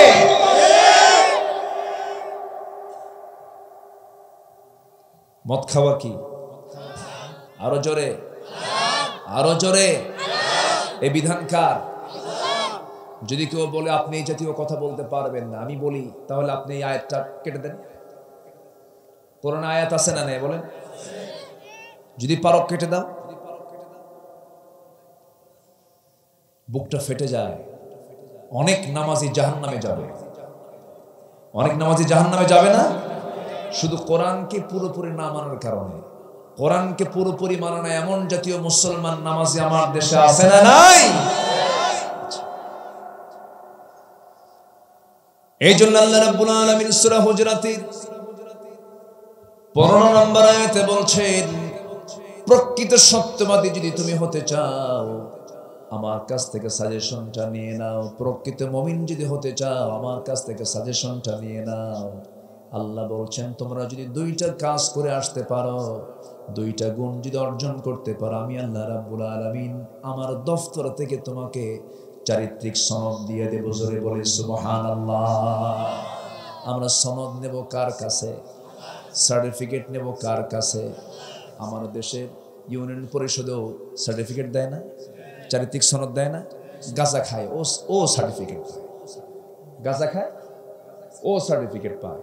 কিন্তু আমার আল্লাহর দফতর থেকে যে সার্টিফিকেট দেওয়া হবে এটা কি নকল না আসল? নকল না আসল? সে আসল সার্টিফিকেট যদি আমরা নিতে চাই, আমরা দুটো কাজ আজকে শিখে যাব। রাজি আছি না ইনশাআল্লাহ? এই যে একটা লোক ওঠে, কি সমস্যা? আচ্ছা আসবে ইনশাআল্লাহ, আবার আসবে। আমি একটু বলে ফেললাম কেন যেন অন্য কেউ না ওঠা, মানে 11টার পরে একটু এই ওঠা ওঠা শুরু হয়, তাই না? 9টা উঠলে ভালো হয়। মাহফিলের মূল যৌবন হলো 9টা 11টা, কোনো ঝামেলা থাকে না। আর আমাদেরকে ম্যাক্সিমাম মাহফিলগুলোতে এমন সময় উঠায় দেয়, লেখা থাকে প্রধান বক্তা, হয়ে যায় শেষ বক্তা, তাই না? একই সমস্যাটা হয় আমার দেশে। তাও তো এখানে আগে উঠছি। ময়মনসিংহে একটা মাহফিল গত বছর, আমি 9টায় মাহফিলে গেলাম, মাহফিল প্রাঙ্গণে গিয়ে বসলাম। বললো হুজুর খাওয়া দাওয়া করেন, বালিশ দিলাম, কম্বল দিলাম, ঘুমান। তো বললাম উঠবো কখন? তো গতবার প্রধান বক্তাকে যে সময় উঠাইছিলাম তার 1 ঘন্টা আগে আপনাকে উঠান। তো আমাকে 2:30টার দিকে ডাক দিয়ে বলে হুজুর উজু করেন। উজু করলাম, মঞ্চের দিকে 3টার দিকে উঠলাম, মঞ্চে উঠলাম। হুজুর গতবার প্রধান বক্তা উঠছিল 4টায়, আপনি এবার 3টায়। কি কথা কি বোঝা গেল? তার চেয়ে আমরা অনেক ভালো আছি না এখানে? বলি আলহামদুলিল্লাহ। সার্টিফিকেট নেব কার কাছে? কয়টা কাজ করে? দুইটা কাজ করে, মনে রাখবেন। আর সূরা হুজরাতের মধ্যে আল্লাহ তাআলা 10টা হুকুম দিয়েছেন। যদি সময় থাকে এটাও আমরা কাভার করবো আজকে, সূরাটা তাহলে কাভার হয়ে যাবে। জোরে বলি ইনশাআল্লাহ।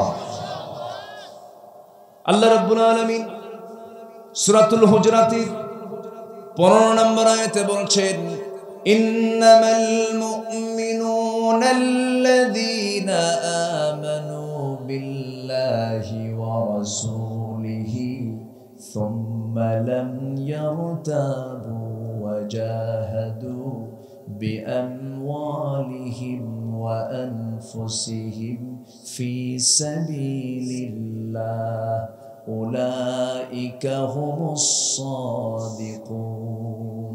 জোরে বলুন আল্লাহু আকবার। প্রকৃত মুমিন কারা? আল্লাহ তাআলা নিজেই বলছেন, যারা 1 নম্বর কাজ, যারা ঈমান আনবে কার উপরে বলেন? আল্লাহকে যে মানবে সে আল্লাহকে বিশ্বাস করবে, দেখে না না দেখে, দেখে না না দেখে। আমার দেশের বহু ভণ্ড নাকি আল্লাহরে দেখে আছে, কিন্তু কামার পীর কেবল আল্লাহরে দেখছে। এই দুনিয়াতে আল্লাহকে যদি দেখাই যেত, একজন পয়গম্বরের চেষ্টা করেও দেখতে পান নাই, তিনি তো অবশ্যই দেখতে পেতেন। সেই পয়গম্বরের নামটা কি বলেন? মুসা আলাইহিস সালাতু ওয়াস সালাম একদিন আল্লাহকে বলছেন, আল্লাহ সারা জীবন অডিও কল দিলাম, আজকে ভিডিও কল দেব। কি কল দেব? Video call. আছে না, মোবাইলে আছে না? আল্লাহ তোমার সঙ্গে সারা জীবন অডিও কলে কথা বললাম, কথা বলতে বলতে আল্লাহ আমার লোভ হয়ে গেছে, তোমাকে একটু দেখতে চাই, ভিডিও কল দেব। আল্লাহ বলছেন, লেন তারানি, আমাকে কখনো দেখতে পাবে না এই দুনিয়ার জগতে, তবে বান্দা ও মুসা তুমি আমাকে দেখতে পাবে জান্নাতের ভিতরে। জোরে কোন সুবহানাল্লাহ। জান্নাতীদের সবচেয়ে আনন্দের বিষয় হবে জান্নাতে বান্দা কাকে দেখবে? আল্লাহকে দেখবে। আব্দুল কাদের জিলানী রাহমাতুল্লাহ আলাইহি তিনি আবেগ তাড়িত হয়ে দোয়ার মধ্যে তিনি বলছেন, আল্লাহ তাআলা তুমি আমারে জান্নাত দিলা, জান্নাত পেলাম, কিন্তু সেই জান্নাতে তোমাকে যদি আমি না দেখতে পাই, সেই জান্নাত আমার তৃপ্তির জায়গা হবে না। আর আল্লাহ তুমি যদি আমাকে জাহান্নাম দিও, যদি আমাকে মাঝে মাঝে দেখতে আসো, সেই জাহান্নামটা আমার জন্য জান্নাত হয়ে যাবে। কি মোহাব্বত, কি ভালোবাসা আল্লাহকে তারা দেওয়ার চেষ্টা করেছেন। আমরা তো আল্লাহকে দূরে রাখার চেষ্টা করি। একজন মহিলার নাম, আমি এই মহিলার নামটা প্রায় বলি, কারণ আল্লাহ তার নামটা কোরআনে সম্মান দিয়ে নিয়েছেন। আল্লাহ তার নামটা সরাসরি না নিলেও কিন্তু বলেছেন ইমরাতা ফিরাউন, ফিরাউনের স্ত্রী সম্বোধন করেছেন। এই মহিলার জীবনটা আমি যখন সামনে আনার চেষ্টা করি, তখন মনে মনে চিন্তা করি ঈমান কাকে বলে। ঈমানের পরিচয় দেওয়ার জন্য কি কি গুণ থাকা দরকার, প্রত্যেকটা গুণ একটা একটা করে আল্লাহ তাআলা আসিয়াকে দিয়েছিলেন। জোরে বলি সুবহানাল্লাহ। তিনি কার ঘরে ছিলেন বলেন? ফেরাউনের ঘরে থেকেও তার ঈমান কাঁচা না পাকা? আর মুসলমানের ঘরের বউ হওয়ার পরেও ঈমান পাকা না কাঁচা? ফাটাফাটি একজন কইছে। ফেরাউনের ঘরের বউ আসিয়া আলাইহিস সালাতু ওয়াস সালাম একজন কাফেরের স্ত্রী হওয়ার পরও তিনি ঈমানটাকে কেমন করে কন্ট্রোল করেছেন, ঈমানটাকে কেমন করে টিকে রেখেছেন। আল্লাহ বলছেন, আমি আমার দফতর থেকে তোকে সার্টিফিকেট দেব, ঈমানটা তুই টিকে রাখবি, ঈমান ভালো করে আনবি। ঈমান আনা যায় কিন্তু টিকে রাখা যায় সহজ না। এটা টিকে রাখা যায়, তবে কি কঠিন বিষয়। এই জন্য আল্লাহ রাব্বুল আলামিন আরেক জায়গায় বলছেন, ইন্নাল্লাযীনা ক্বালু রাব্বুনাল্লাহু সুম্মা ইসতাকামু তাতানাজ্জালু আলাইহিমুল মালায়েকা আল্লা তাখাফু ওয়া লা তাহজানু ওয়া আবশিরু বিল জান্নাতিল্লাতী কুনতুম তুআদুন। জোরে বলুন আল্লাহু আকবার। ঈমান যারা আনবি এবং ঈমানের উপরে যারা টিকে থাকবি, ঈমানটাকে যারা অটুট রাখবে, মজবুত রাখবি, আল্লাহ তাদেরকে জান্নাতের সংবাদ দিয়েছেন। যেই মাদ্রাসার নাম আজকে আমরা দেখতে পেলাম, মহিলা মাদ্রাসার নামটা কি দেওয়া হয়েছে বলেন? উম্মে সালমা। কি পাকা ঈমান তার ছিল। তার স্বামী ছিলেন আবু সালমা। কি পাকা ঈমান ছিল, একটু পরে আসতেছি। এই মহিলার নামটাও বলবো, কারণ আজকে মহিলা মাদ্রাসার প্রোগ্রাম, মেয়েদের নিয়ে একটু কথা বলার দরকারও আছে না নাই? কিন্তু আমাদের আব্দুল মতিন বাবা জাগি বলে ফেলছে অনেক কিছু, আমি তো পয়েন্টই খুঁজে পাচ্ছি না। অনেক ওয়াজ করে ফেলছে, অনেক আয়াত দিয়ে ভরায় ফেলেছে আজকের মাহফিলের আলোচনা। আলহামদুলিল্লাহ বলেন। আমার বন্ধুগণ, কি ঈমান তারা এনেছিলেন? সুমাইয়ার নামটা কে না জানেন? কি ঈমান তারা এনেছিলেন? সুমাইয়ার সন্তান আম্মার বিন ইয়াসির রাদিয়াল্লাহু তাআলা আনহু। এই আম্মার বিন ইয়াসির কি আবু জাহেল, উতবা, শাইবা, মুগীরা, ভীমরুলের চাকে যেমন ঢিল মারলে যেমন সেই ভীমরুল গুলো, মৌমাছি গুলো এক ঝাঁকে ধরে ফেলে, ঠিক তেমনি সমস্ত কাফের মুশরিকরা যখন শুনতে পেয়েছে আম্মার ইসলাম কবুল করে নিয়েছে, সবাই ঝেঁকে ধরেছে। ধরে ফেলে বলছে, আম্মার শুনলাম। আম্মার বলছেন, শুনবা কেন? দেখো, আশহাদু আল্লা ইলাহা ইল্লাল্লাহ। এই কথা বলার সঙ্গে সঙ্গে মারতে মারতে হাইয়ান মাজরুহান, জখম হয়ে গেলেন। কলিজার টুকরা সন্তানের এমন অবস্থা দেখে বাপ বাইরে এসে বলে, ও আবু জেহেল, আমার সন্তানকে মারো কেন? তোমার সন্তান দিন গ্রহণ করেছে। ইয়াসার বলছেন, আমিও তো সেই দিন গ্রহণ করে নিয়েছি। বাপকে ধরে ফেললো। বাপকে ধরে মারতে মারতে এক পর্যায়ে করলো কি, একটা পা একটা ঘোড়ার পায়ের সঙ্গে বাঁধলো, আরেকটা পা একটা ঘোড়ার পায়ের সঙ্গে বাঁধলো। দুই দিকে দুই ঘোড়া চালায়া দিয়া মুরগির রানের মতো দুই টুকরা করে ইয়াসারকে দুনিয়া থেকে বিদায় করে দিল। সাহাবীর এমন মৃত্যু দেখে বউ পিছন থেকে এই দৃশ্য দেখে এসে বলছি, আবু জাহেল, কি দোষ ছিল আমার স্বামী? ইসলাম কবুল করেছে, ঈমান এনেছে। ইয়াসিরের এই মৃত্যু দেখি, স্বামীর মৃত্যু দেখে সুমাইয়াও বলে ফেললেন, তোমরা আমার স্বামীকে, সন্তানকে যে দোষে দোষী বানাচ্ছ, আমিও তো সেই দোষে দোষী হয়েছি। আমিও তো তোমাদের দৃষ্টিতে আমি দোষী মানুষ, আমি ঈমান এনেছি। চুল পরিমাণ কোনো ভয় নাই, চুল পরিমাণ কোনো ডঙ্কা শঙ্কা নাই। অকুলু কাওলান সাদীদা, সোজা সাপটা বলে দিলেন, যা হবে হবে। এক পর্যায়ে সুমাইয়াকে মারা শুরু করে দিল। এক পর্যায়ে একজন কাফের হাতের মধ্যে বর্ষা নিয়া তার কলিজা বরাবর মেরে দিল। বুক দিয়ে ঢুকে পিঠ দিয়ে বের হলো। সুমাইয়া দুনিয়া থেকে বিদায় নিয়া গোটা দুনিয়ার সমস্ত ইমানদার নারীদেরকে জানান দিচ্ছেন, ও দুনিয়ার ইমানদার নারীরা, আল্লাহর পথে ঈমান নিয়ে টিকে থাকতে গিয়ে জীবনটা এমন করে হাসি মুখে দিতে হয়। জোরে বলি সুবহানাল্লাহ। আমার ভাইরা, এমন একজন নারী হচ্ছেন আসিয়া। আল্লাহ তাআলা এই নারীর দৃষ্টান্ত সূরা তাহরিমের শেষের দিকে দিয়েছেন। তোমরা আসিয়ার মতো হও, তোমরা মারিয়ামের মতো হও, নূহের বউয়ের মতো হইও না, লূতের বউয়ের মতো হইও না। নবীর বউ হওয়ার পরও ঈমান নাই, নবীর বউ হওয়ার পরেও তোমরা লূত আলাইহিস সালামের বউয়ের মতো হইও না। তোমরা মারিয়ামের মতো হয়ে যাও। মারিয়াম খুব ধৈর্যশীলা নারী ছিলেন, তার মতো হও। এত গালিগালাজ শোনার পরও তার ঈমান আছে না গেছে? ঈমান ছিল। কি পরীক্ষায় তারা পড়েছেন, ঈমানটাকে টিকে রেখেছেন। আসিয়া আলাইহিস সালাতু ওয়াস সালামের কথা মনে পড়লো আমার, বলে ফেলি। এই আসিয়া আলাইহিস সালাতু ওয়াস সালাম যখন শুনতে পেলেন দ্বীনের হক দাওয়াত যখন তার কানে চলে আসলো, তখন তিনি রাজরানী, তখন তিনি কি রাজরানী মানে কি রাজার বউ। রাজার বউ ছোট পদ না বড় পদ? আসতে কয়, ছোট পদ না বড় পদ? চেয়ারম্যান বড় না চেয়ারম্যানের বউ বড়? ভালো করে কম। হ্যাঁ, ফার্স্ট লেডি, ফার্স্ট, তাই না? কারণ বইয়ের কথা না শুনলে তো সংসারই হবে না। হবে, আপনি যত বড় বীর বাহাদুর হন পারবেন না। শেষে বলবে, শোনো, বেশি কিছু কইও না, মশারিতে ঢুকবে। বউ এমন একটা জিনিস, আমার নবীও বউয়ের কথা শুনেছেন, আলহামদুলিল্লাহ।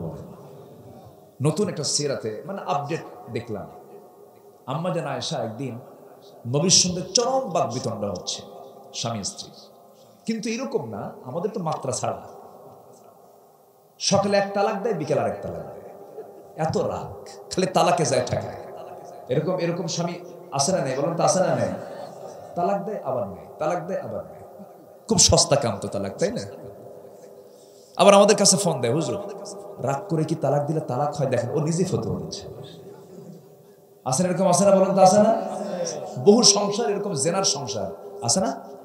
স্বামী স্ত্রী নিয়ে তারা পরিচয় দিয়ে থাকতেছে, কিন্তু হচ্ছে কি জেনা, কারণ তালাক হয়ে গেছে। আচ্ছা, তালাক কি রাগের মাথায় হয় না মহব্বতে হয়? বলেন তো, এরকম কি বলে সোনা রাগ কইল না তালাক, এরকম দেয় তালাক? তালাক কি মহব্বতে হয় না রাগে হয়? বেকুব এই প্রশ্ন করে কেন আমার বুঝে আসে না। আচ্ছা, মার্ডার যদি কেউ করে, রাগের মাথায় যদি মার্ডার করে, ও মনে মরবে না নাকি? হ্যাঁ, মার্ডার যদি কেউ রাগের মাথায় করে, মরবে না? মরবে। যেটা বলবেন সেটা হবে। আইন তো আইন, আইন আপনার নিজের মুখে আপনি উঠায় নেবেন কেন? ঠিক কিনা?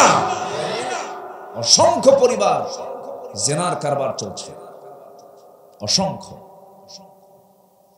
কিন্তু আমার নবীর পরিবারে এরকম লাগে নাই। হঠাৎ করে একদিন আম্মা জান এসে বলতেছে, ইয়া রাসূলুল্লাহ, আমি বিচার চাই। কেন? আপনার বিচার চাই।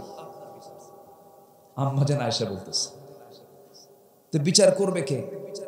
আমি ওমরে ডাক দিই। কেন ওমরে ডাক দিলে হবে না? কাকে? আব্বাকে ডাক দেয়। সাইয়েদনা আবু বকর সিদ্দিককে ডাকতে বললেন। আচ্ছা ঠিক আছে, ডাকতেছি। বলতেছে, আবু বকর, তোমার মেয়ে আমার বিরুদ্ধে বিচার প্রার্থী। আপনার বিরুদ্ধে? আপনার বিরুদ্ধে আমার বিয়ে বিচার প্রার্থী? খাইয়া ফেলা কথা বলছেন নাই? ভিতরে ঢুকেই মারতে যাচ্ছেন। রাসূল বলছেন, আবু বকর, তুমি হলে বিচারক, তুমি যদি মারতে যাও, এটা আবার কেমন কথা? তোমার তো মারা মানায় না, তুমি বিচার করো, মারতে যাও ওখানে। দেখেন মহব্বত আছে কিন্তু। আলহামদুলিল্লাহ বলবেন না? যখন মারতে গেছেন, আম্মা জান আয়েশা আবার সেই ভয়ে দৌড় মেরে এসে নবীর পিছনে দাঁড়িয়েছে। রাসূল বলছেন, আয়েশা, তুমি আমার বিচারের জন্য তোমার আব্বাকে ডেকে আমার পিছনে আবার দাঁড়াচ্ছ। আলহামদুলিল্লাহ বলবেন না? বিচার কি আছে? বিচার কি শেষ? তাদের কথার মধ্যেও, তাদের আচরণের মধ্যেও শিক্ষা ছিল। আলহামদুলিল্লাহ বলে। স্বামী স্ত্রীর মধ্যে রাগ বিরাগ হবে না কেন? রাগ না হলে তো মহব্বত হবে না, একটু লাগবেই তো। কিন্তু লাগতে লাগতে এত লাগা লাগে, হুজুর তালাক তো দিয়ে ফেলছে, কি হুজুর 100 তালাক দিচ্ছে। কেমন করে দিলেন হুজুর? এক তালাকে আমার রাগ ওঠে নাই, শেষ হয় নাই, 100 তালাক দিয়া ওর মায়ের শুনতে দিচ্ছে। আছে না নাই? এগুলো না। স্বামী স্ত্রীর মধ্যে মহব্বত যারা আছে, মাওয়াদ্দাতাও ওয়া রাহমা। আমার আগের আলোচক এই আয়াতের আলোচনা করেছেন, বিয়েতে মহব্বত থাকে, রহমত থাকে। আর বিয়ে ছাড়া যেটা, এটার মধ্যে মহব্বত থাকতে পারে কিন্তু রহমত চুল পরিমাণ নাই। এই যে পার্কে যে বসে, পার্কে ছেলে নিয়ে যে বসে, মহব্বত না? আসতে তো মহব্বত নাই কেন? মহব্বত ছাড়া কি বসে? মহব্বত, কিন্তু রহমত আছে? আছে। রহমত আছে? রহমত নাই। আর বিয়েতে মহব্বত আছে না নাই? রহমত আছে, মহব্বত আছে। এই শিশু পার্কগুলো সব ভরে গেছে শিশু দিয়া, না শিশুর মা খেলা দিয়া। তো শিশু পার্ক নামটা কি দরকার? কর্তৃপক্ষকে বলে দেওয়া দরকার, আজকের থেকে এই শিশু পার্কের নাম শিশু পার্ক না রাখিয়া শিশুর মা খেলা পার্ক।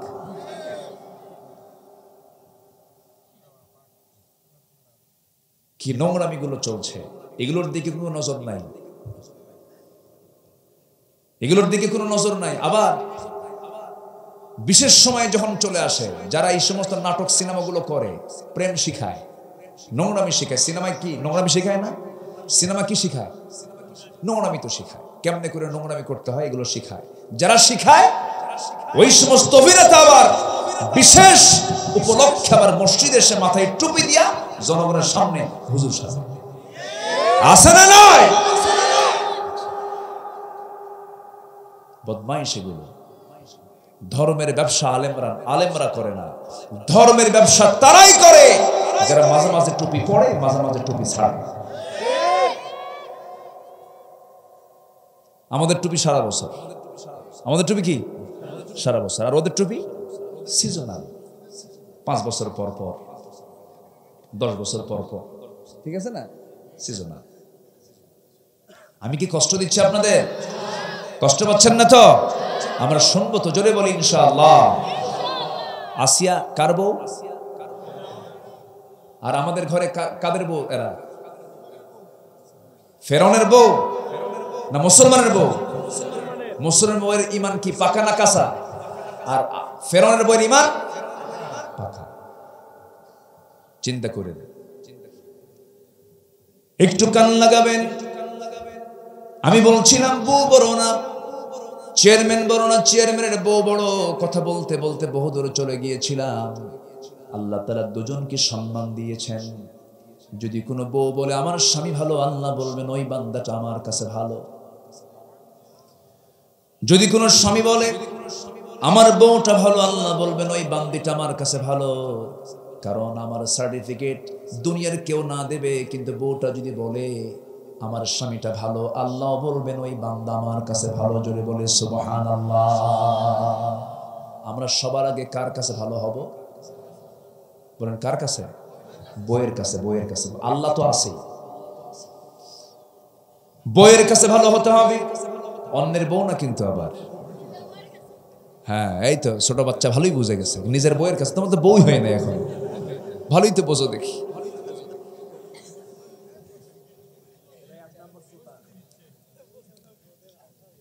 ছোট বাচ্চারাও বোঝে, ওরা বেশি বোঝে, আলহামদুলিল্লাহ। আমার বন্ধুগণ, রাসূল নিজে বলেছেন আমি আমার স্ত্রীদের কাছে ভালো, তোমরা তোমাদের স্ত্রীর কাছে ভালো হয়ে যাও, তারা তোমাদেরকে ভালো বলুক। কারণ একটা স্ত্রী জানতে পারে, বুঝতে পারে আমার স্বামী কত নম্বর লুচ্চা, কি ঠিক কিনা? অন্য কেউ বুঝবে না, স্বামীটা ভালো, বউ এটা ভালো করে বুঝে জানে। হুন্না লিবাসুল লাকুম ওয়া আনতুম লিবাসুল লাহুন্না। কিন্তু আসিয়া সালাতু ওয়াসালামের ক্ষেত্রে ব্যতিক্রম হয়ে গেল। স্বামীটা খারাপ, বউটা মহান ভালো। শুধু ভালো নন, এত ভালো মানুষ আল্লাহ তাআলা তার নামটাকে কোরআনে কোট করে দিয়েছে।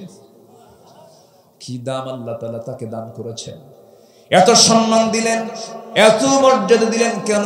শুধুমাত্র তার একটা বড় গুণ, সেটা হলো ঈমান। শুধু আনেন না, ঈমানটাকে টিকে রেখেছেন। একজন ফার্স্ট লেডি হওয়ার পরেও ফার্স্ট লেডির পথ তিনি ত্যাগ করলেন, রাজরানীর মর্যাদা তিনি ত্যাগ করলেন, সামাজিক মর্যাদা তিনি ত্যাগ করলেন। দুনিয়ার সমস্ত নাজ নিয়ামত সব কিছু কি তিনি বর্জন করে শেষ পর্যন্ত বলে ফেলেন, স্বামী আমার, দুনিয়ার সমস্ত নাজ নিয়ামতকে আমি প্রাধান্য না দিয়া আমি আল্লাহর বিশ্বাসকে প্রাধান্য দিয়েছি, আখিরাতকে প্রাধান্য দিয়েছি। আপনি আমাকে যতই বোঝান কোনো কাম হবে না। ফেরাউন বলছে, আসিয়া শুনতে পেলাম আমার একজন দাসীও নাকি কালেমা পড়েছে, আমি ওকে আগে ধরবো। তো ধরেন দেখি। ভয় দেখাচ্ছে ফেরাউন, দাসীকে ধরা হলো। দাসীকে ধরি, আসিয়ার সামনে ওই দাসীকে ধরে, বাদিকে ধরে হাতের মধ্যে পেরেক ঢুকালো, দুই পায়ের মধ্যে পেরেক ঢুকায়া একটা করে অঙ্গ কেটে ফেলে দেয় আর বলে, ইসলাম ছাড়বি কিনা বল। ওই দাসী কালেমা পড়তে পড়তে দুনিয়া থেকে বিদায় নিয়ে নিলেন।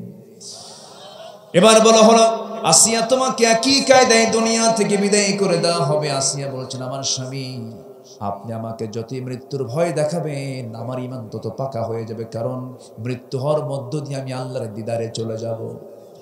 মৃত্যু আমার এখন বড় বাধা হয়ে আছে, মৃত্যু হয়ে যাবে, আমি আল্লাহর সঙ্গে দিদারে চলে যাব। আল্লাহকে কত কাছে টেনেছেন, কি মজবুত ঈমান তিনি এনেছিলেন। শেষ পর্যন্ত ফেরাউনকে পরামর্শ দিল হামান। হামান বলছে, ফেরাউন শোনো, বুকের শত্রু বড় শত্রু, আসিয়াকে শুরুতে যদি খতম না করতে পারো তোমার নেতৃত্ব কর্তৃত্ব থাকবে না, মেরে ফেলে দাও। জাল্লাদ প্রস্তুত করা হলো, জাল্লাদকে রেডি করে ফেলা হলো। জাল্লাদকে ডাক দিয়ে বলা হলো, জাল্লাদ আসিয়ার সামনে চলে যা। সেই জাল্লাদ যখন আসিয়ার সামনে চলে গেল, করাত নিয়ে দাঁড়ায় আছে, ভয়ঙ্কর চিত্র নিয়ে দাঁড়িয়ে আছে। এমন সময় শেষবারের মতো ফেরাউন বলছে, আসিয়া শোনো, সংসারে জীবন করেছি বহুদিন যাবত, এবার তুমি সিদ্ধান্ত নিয়ে নাও। সঙ্গে সঙ্গে আসিয়া বলছেন, আমার স্বামী আপনি আমাকে কি হুমকি দেখাচ্ছেন? আমি তো আমার নাকের মধ্যে জান্নাতের ঘ্রাণ পেতেছি। আসিয়া আলাইহিস সালাতু ওয়াস সালাম শেষ পর্যন্ত দেখতে পেলেন করাত তার সামনে হাজির হয়ে গেছে। করাত তার কপালে লাগানো হলো। অধিকাংশ তাফসীর এসেছে যখন করাত লাগানো হলো এমন সময় তিনি দেখতেও পেলেন রক্তগুলো টপ টপ করে পড়তেছে তার সামনে। রক্তগুলো যখন গড়ে গড়ে পড়ে এমন সময় তিনি হাতটা একটু উঁচু করে দোয়া করছেন কার কাছে? আল্লাহ আমার দূরে না কাছে, আল্লাহ আমার দূরে না কাছে। এত সুন্দর করে মিষ্টি দোয়ায় তিনি দোয়া করছেন আল্লাহর কাছে। কি মিষ্টি দোয়া দেখেন, কি সুন্দর দোয়া দেখেন। তিনি সুন্দর করে দোয়া করছেন, রব্বি বিনিলি ইনদাকা বাইতান ফিল জান্নাতি ওয়া নাজ্জিনি মিন ফিরআউনা ওয়া আমালিহি। ও আল্লাহ, তুমি আমার জন্য বানায় দাও একটা ঘর ফিল জান্নাত, জান্নাতের মধ্যে, ইনদাকা তোমার কাছে। আমি একটা ঘর চাই, সেই ঘরটা হওয়া চাই, ছোট ছোট ঘর হলো সমস্যা নাই, কিন্তু সেই ঘরটা হওয়া চাই তুমি আল্লাহ তোমার দেওয়ালের সাথে একটা ঘর। কার দেওয়ালের সাথে? আল্লাহর আরশ আজিমের দেওয়ালের সঙ্গে তিনি ঘর চাইলেন। কার কাছে চাইলেন? আল্লাহর কাছে চাইলেন। আল্লাহ বললেন, ও দুনিয়ার মানুষ, আমার আসিয়া আমাকে কত কাছে টেনে নিয়েছে দেখ।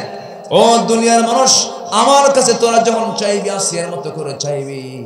এই জন্য আসিয়ার দোয়াটা আল্লাহ রাব্বুল আলামিন কোরআনে কারীমের মধ্যে কোট করে দিয়েছেন। জোরে বলুন সুবহানাল্লাহ। উম্মে সালমা, কি মাদ্রাসার নাম কি বলে? উম্মে সালমা। উম্মে সালমার স্বামী হলো আবু সালমা রাদিয়াল্লাহু তাআলা আনহা। এই আবু সালমা রাদিয়াল্লাহু তাআলা আনহা যখন শুনতে পেলেন নবীজি রাতের আধারে হিজরত করে তিনি মক্কা থেকে মদিনায় পাড়ি জমিয়ে দিয়েছেন, রাসূল মক্কায় নাই।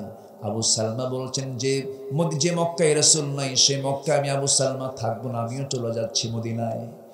বউ বলে, আমার স্বামী আপনি আমাকে রেখে যান কেন? আমিও চলে যাব। সন্তান নিয়ে সবাই নিয়ে চলে যায়, কারণ বউ আমার আব্বা আপন নয়, আম্মা আপন নয়, আমার কেউ আমার আপন নয়। আমার এক নাম্বার আপন হচ্ছেন আল্লাহ, এরপরে মুহাম্মদ সাল্লাল্লাহু আলাইহি ওয়াসাল্লাম। আপনি আমাকে নিয়ে যান। স্বামী স্ত্রী ছোট্ট একটা ছেলে সন্তানকে নিয়ে তারা রওনা করে দিয়েছেন মক্কা থেকে মদিনার দিকে। বাপ মা ছেড়ে দিয়েছেন, সমাজ ছেড়ে দিয়েছেন, সব যখন রওনা দিয়েছেন, শ্বশুর বাড়ির লোকজন এসে তার বউটাকে উম্মে সালমাকে জোর করে ধরে নিয়ে চলে গেল। ভাইরা, আপন ভাইরা এসে নিজের ছেলেটাকে জোর করে ধরে নিয়ে চলে গেল। আবু সালমা বলছেন, তোমরা আমার কাছ থেকে ছেলে নিয়ে গেলে, আমার কাছ থেকে বউটাও নিয়ে গেলে, আমার সন্তান ছেলে নিয়ে গেছো তো কি হয়েছে? আমার কাছ থেকে তো ঈমান নিয়ে যেতে পারো নাই। ঈমান তো আমার আছে, থাকো। সন্তান থুয়ে গেলাম, বউ থুয়ে গেলাম, ঈমানটা সাথে নিয়ে আমি মদিনায় চলে গেলাম। জোরে বলে সুবহানাল্লাহ। মদিনায় চলে গেলেন। মদিনায় চলে যাওয়ার পরে বেশ কিছুদিন চলে গেল, প্রায় একটা বছর। উম্মে সালমা মনে মনে চিন্তা করছেন, কেমন করে আমি মদিনায় যাব? আমার স্বামী তো নাই, রাসূলও তো নাই, মদিনার দিকে আমাকে যেমন করে হোক যেতে হবে। এই স্বামী স্ত্রী বন্ধনটা খুব পবিত্র বন্ধন ছিল, খুব মহব্বত ছিল পরস্পরে। একদিন উম্মে সালমা আবু সালমা দুইজন মিলে গল্প করতে করতে হঠাৎ করে গল্পের গভীরে চলে গেছেন। গল্পের গভীরে গিয়ে বলছে, আমার স্বামী আবু সালমা, একটা প্রশ্ন করব। কি প্রশ্ন? বলো। সত্যি করে বলেন তো আপনি, আমি যদি আল্লাহ না করুন কি হবে জানি না, তবে যদি আল্লাহ যদি এরকমটা করে ফেলেন, আপনার আগে আমি উম্মে সালমা, আমার যদি মৃত্যুটা হয়ে যায়, তাহলে আমার মৃত্যুর পরে কি আমার জায়গা অন্য কোনো মহিলাকে আপনি নিয়ে আসবেন নাকি বিয়েটা করবেন নাকি? আবু সালমা মুস্কি হাসি মেরে বলছেন, আমার স্ত্রী, তুমি কি মনে করো বলো, তোমার কাছে কোনটা প্রিয় মনে হয়, বিয়ে করা না না করা? উম্মে সালমা বলে ফেললেন, আমার স্বামী, আমার মন চাচ্ছে আপনি আমার মৃত্যুর পরে কোনো নারীকে বিয়ে করতে পারবেন না। মেয়েদের মধ্যে এই সমস্যা মনে হয় নাই? আছে না নাই? এই মনটা কে দিয়েছেন বলেন? মঞ্চে এমন প্রশ্ন আসে, হুজুর একটা প্রশ্ন, জান্নাতে নাকি ছেলেদের বহু হুর দেওয়া হবে, তো কোন আমল করলে আমার স্বামী আর কোনো হুর পাবে না, এমন কোন আমল আছে কি? দেখছেন, এরকম প্রশ্ন কিন্তু আসে, ডেঞ্জারাস বিষয়। উম্মে সালমা যখন এই কথা বলে ফেললেন, আবু সালমা বলছেন, আমার স্ত্রী, আল্লাহর কসম করে বলে আমি তোমাকে দারুণ ভালোবাসি, খুব মহব্বত করি, তবে এমনটা যদি হয়, তোমার আগে যদি, আমার আগে যদি তোমার মরণ হয়ে যায়, আমি যদি বউহারা হয়ে যাই, যাও, তোমার মনের আশাটা পূরণ করব, আমি জীবনে আর কোনো নারীকে গ্রহণ করব না, যাও। কিন্তু তোমার আগে যদি আমার মরণ হয়ে যায়, তুমি যদি বিধবা হয়ে যাও, আমি তোমার মতো এই দোয়া না করে আমি উল্টা দোয়া করব। আমি তোমার জন্য এমনটা দোয়া করব, আল্লাহ আমার মৃত্যু যদি আগে হয়ে যায়, আমার মৃত্যুর পরে যেন আমার স্ত্রী উম্মে সালমা যেন আমার চাইতে উত্তম স্বামী যেন সে পায়। আল্লাহু আকবার। এটাই হলো শ্রেষ্ঠ দোয়া। এটা কি দোয়া বলেন? শ্রেষ্ঠ দোয়া। আমি কি আলোচনা করব? 12টা পার হয়ে গেছে, আলোচনা হয়নি এখনো। বলি আলহামদুলিল্লাহ। কি ছিলেন তারা? উম্মে সালমা স্বামীর কথা অবাক হয়ে গেলেন, কিচ্ছু বললেন না, নিজে নিজে একটু লজ্জা পেয়ে গেলেন। আহারে আমি কি বললাম? আমার স্বামীটা কি উদারতার পরিচয় দিলেন, ঈমান রক্ষার জন্য কি চিন্তা তারা মাথায় নিয়েছেন। বিধবা হয়ে গেলে পরে বিয়ে না হওয়ার চাইতে বিয়ে হওয়াটাই উত্তম, যদি ফিতনার আশঙ্কা থাকে, ঠিক কিনা? বিলালের আজান হয়ে গেল, নামাজ শুরু হয়ে গেল। নামাজ শেষ শান্তি ঘোষণা আসলো, আসসালাতু আলাল মাইয়িত, আসসালাতু আলাল মাইয়িত। মৃত ব্যক্তির জন্য সালাত হবে, মৃত ব্যক্তির জন্য জানাজা হবে। সেই জানাজায় নামটা আসলো যিনি রাত্রে বেলা সফর করে ফজরের সময় পৌঁছে গেছেন। উম্মে সালমার স্বামী আবু সালমা সেই রাত্রিতে দুনিয়া থেকে বিদায় নিয়েছেন। আহারে, মদিনায় ঢুকলেন তিনি, স্বামী সেই রাত্রি দুনিয়া থেকে নাই, বিদায় হয়ে গেছেন। জানাজা হয়ে গেল, রাসূল তার কাফন দাফন সম্পন্ন করলেন। কাফন দাফন সম্পন্ন করার পরে আমার রাসূল বললেন, সাহাবীরা, আমার প্রিয় সাহাবী আজকে আবু সালমাকে দাফন করে আসলাম, তাকে বিদায় জানায় আসলাম। সঙ্গে সঙ্গে সাহাবীরা বলছেন, হুজুর আপনার মনে হয় জানা নাই, আবু সালমার স্ত্রী উম্মে সালমাও মদিনায় হাজির হয়ে গেছে সন্তান সহ। আমার নবীজি বললেন, ও সাহাবীরা, আমাকে তাড়াতাড়ি উম্মে সালমার সামনে নিয়ে যাও, এতিমের সামনে নিয়ে যাও, আমি তো এতিমদের লিডার। এতিমকে সামনে নিলেন, কোলের মধ্যে নিয়ে বলছেন, উম্মে সালমা চিন্তা করো না, উম্মে সালমা তোমার এতিম সন্তানের লালন পালনের দায়িত্ব আমি নবীজি নিজের কাঁধে নিয়ে নিলাম। আল্লাহু আকবার।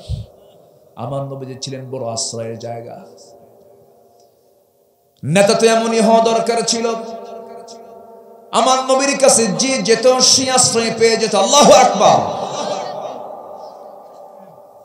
আমার নবীজি সঙ্গে সঙ্গে বলছেন, উম্মে সালমা কোনো চিন্তা করো না, উম্মে সালমা তোমার স্বামী বিদায় নিয়েছে তো কি হয়েছে, আমার অনেক পরহেজগার সাহাবী আছে, সুন্দর সুন্দর সাহাবী আছে, বিয়ের ব্যবস্থা করে দেব।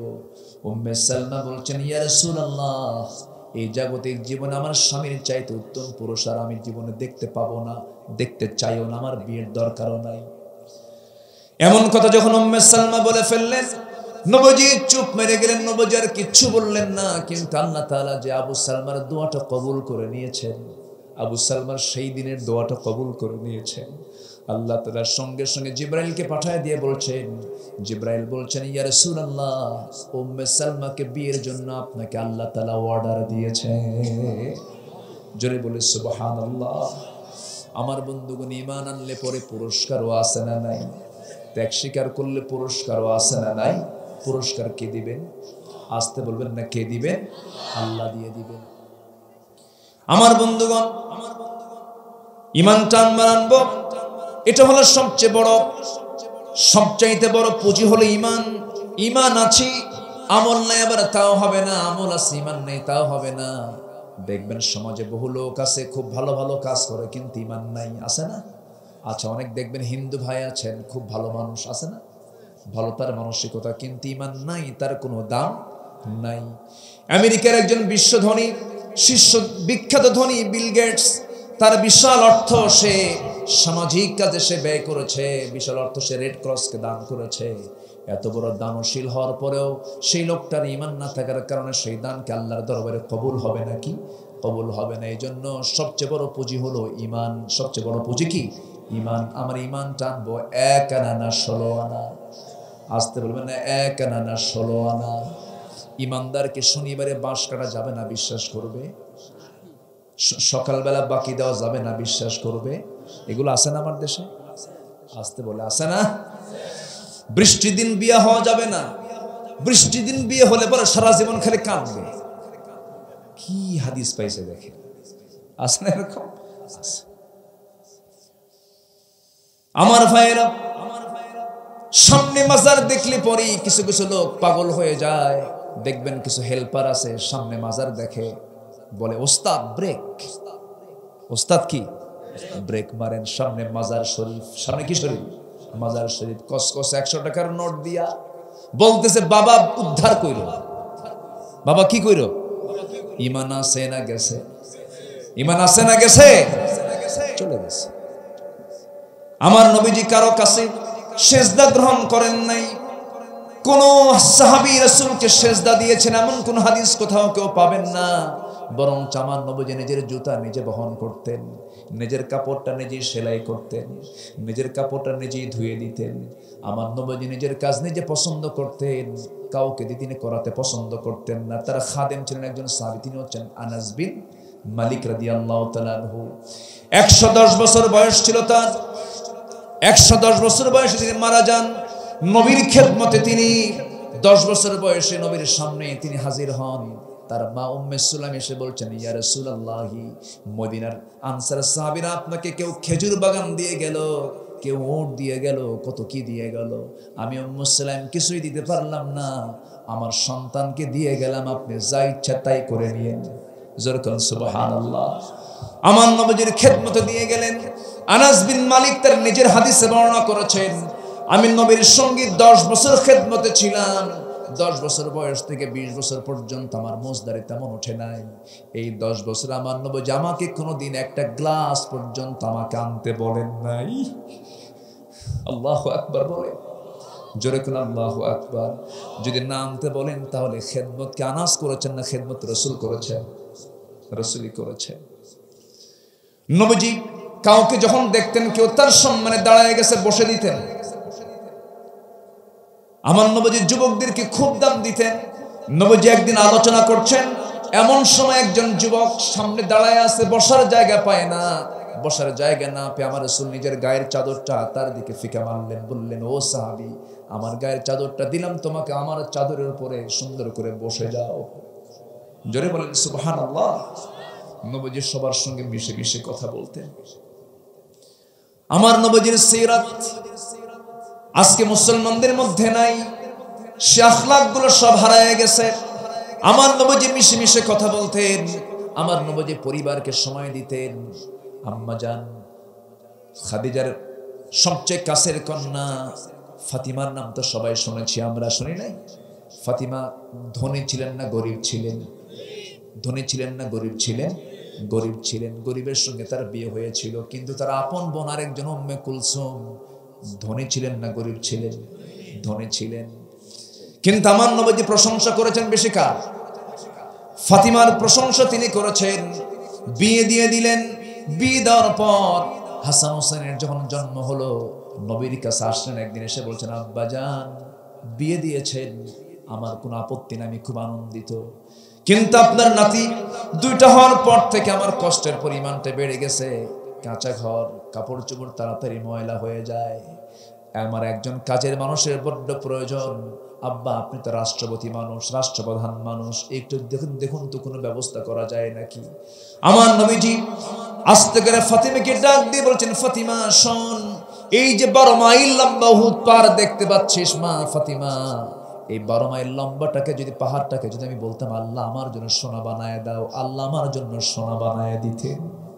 কিন্তু আমি চাই নাই মা, আমি চাই নাই, আমি চাই নাই মা। দেখো মা, আমার ঘরটা তুমি দেখো, আমার ঘরে তরবারি ছাড়া, বর্ষা ছাড়া, কোন অস্ত্র ছাড়া আমার ঘরে কিচ্ছু নাই।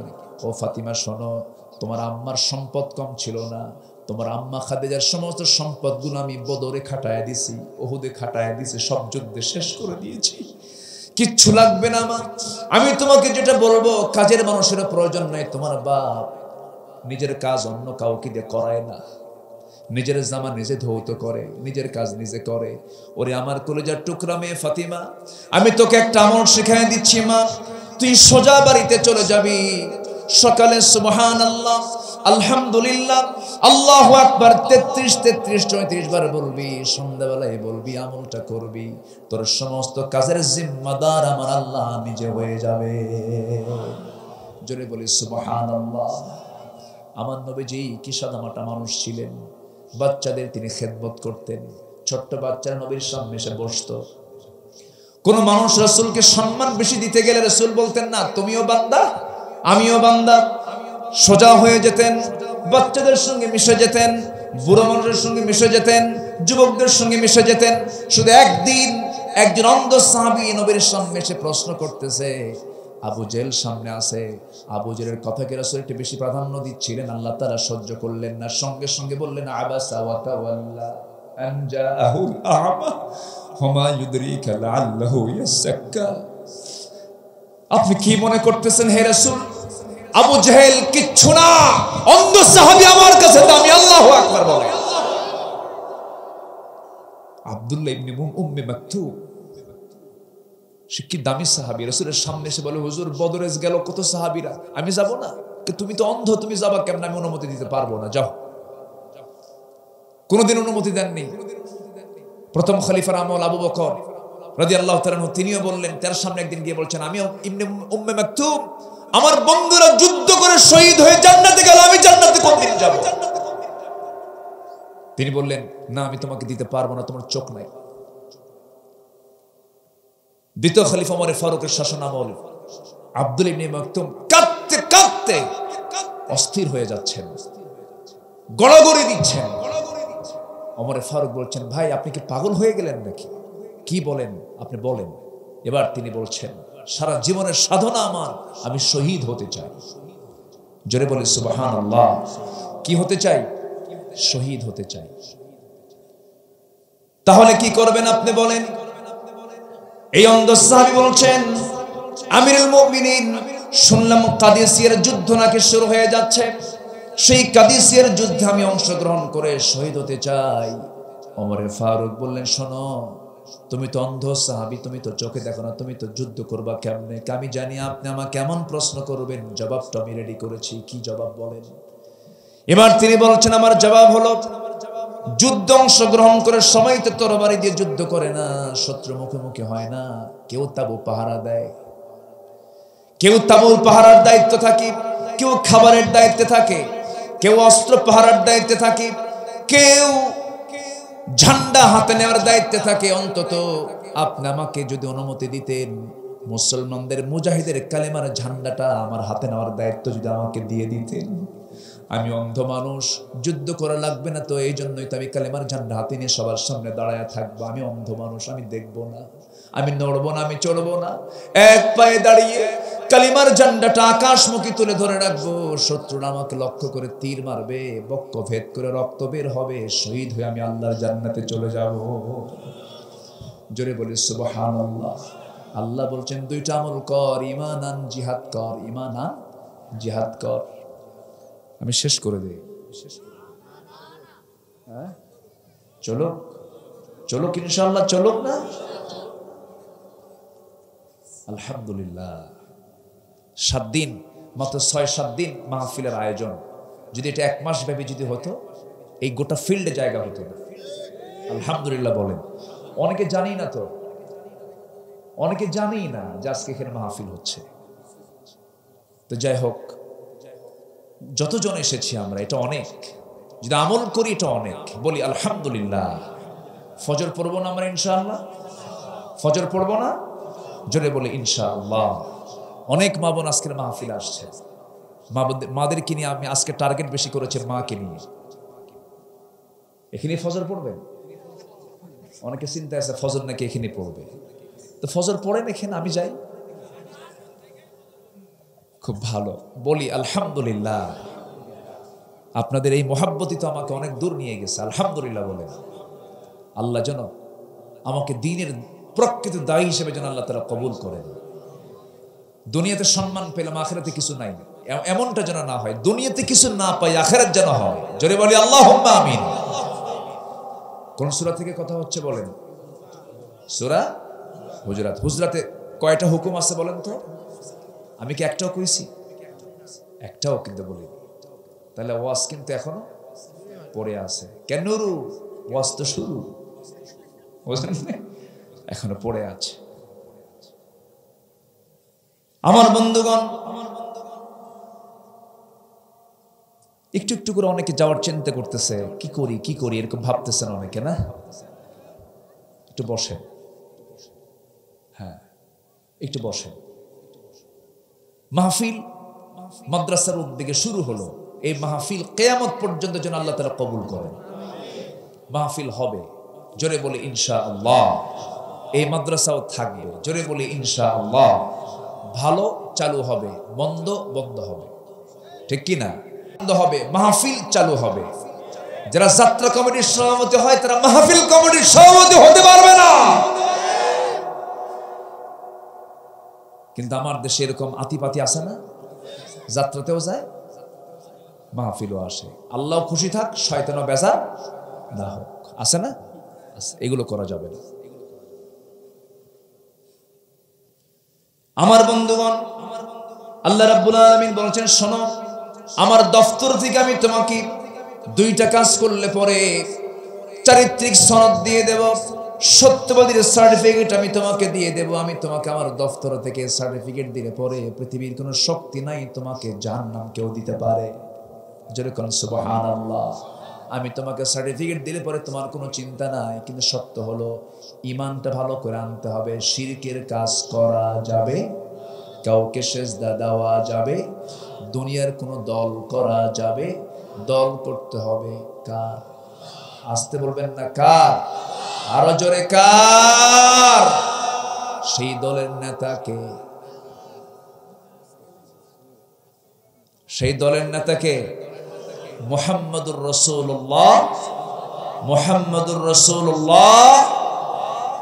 আর সেই দলটা কার দল? সেই দলের নাম কি? ইসলাম। জোরে বলেন, সেই দলের নাম কি?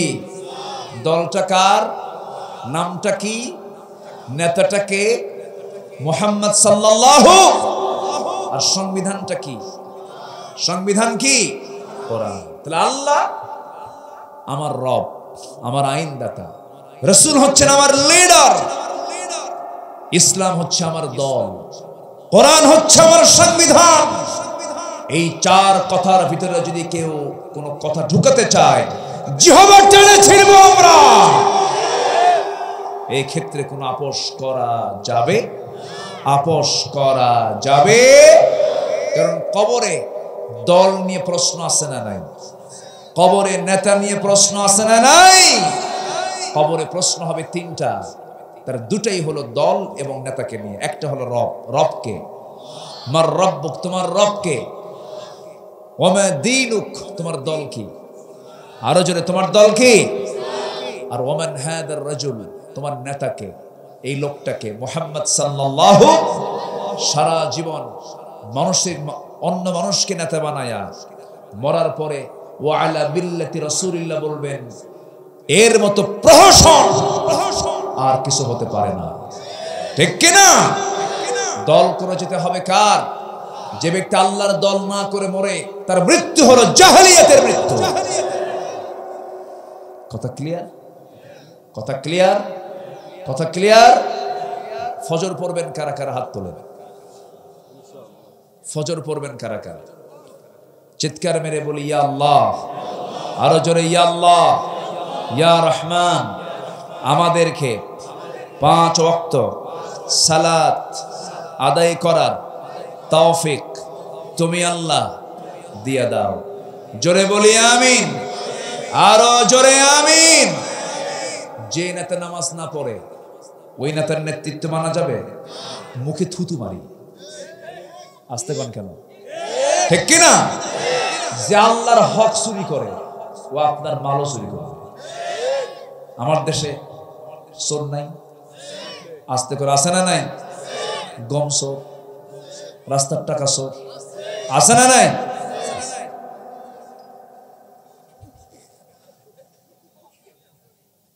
আজকে 30 তারিখ, আগামীকাল হলো 31 তারিখ।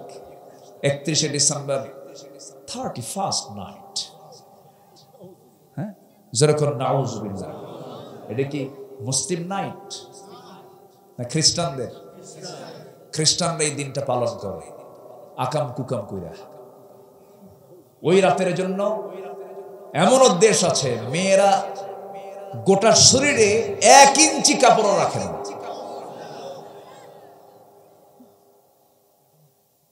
এই জাতীয় সংস্কৃতি আমার দেশে যারা চালু করেছে, যারা আমদানি করেছে, তারা সবগুলো ইহুদি খ্রিস্টানদের 5 গোলাম।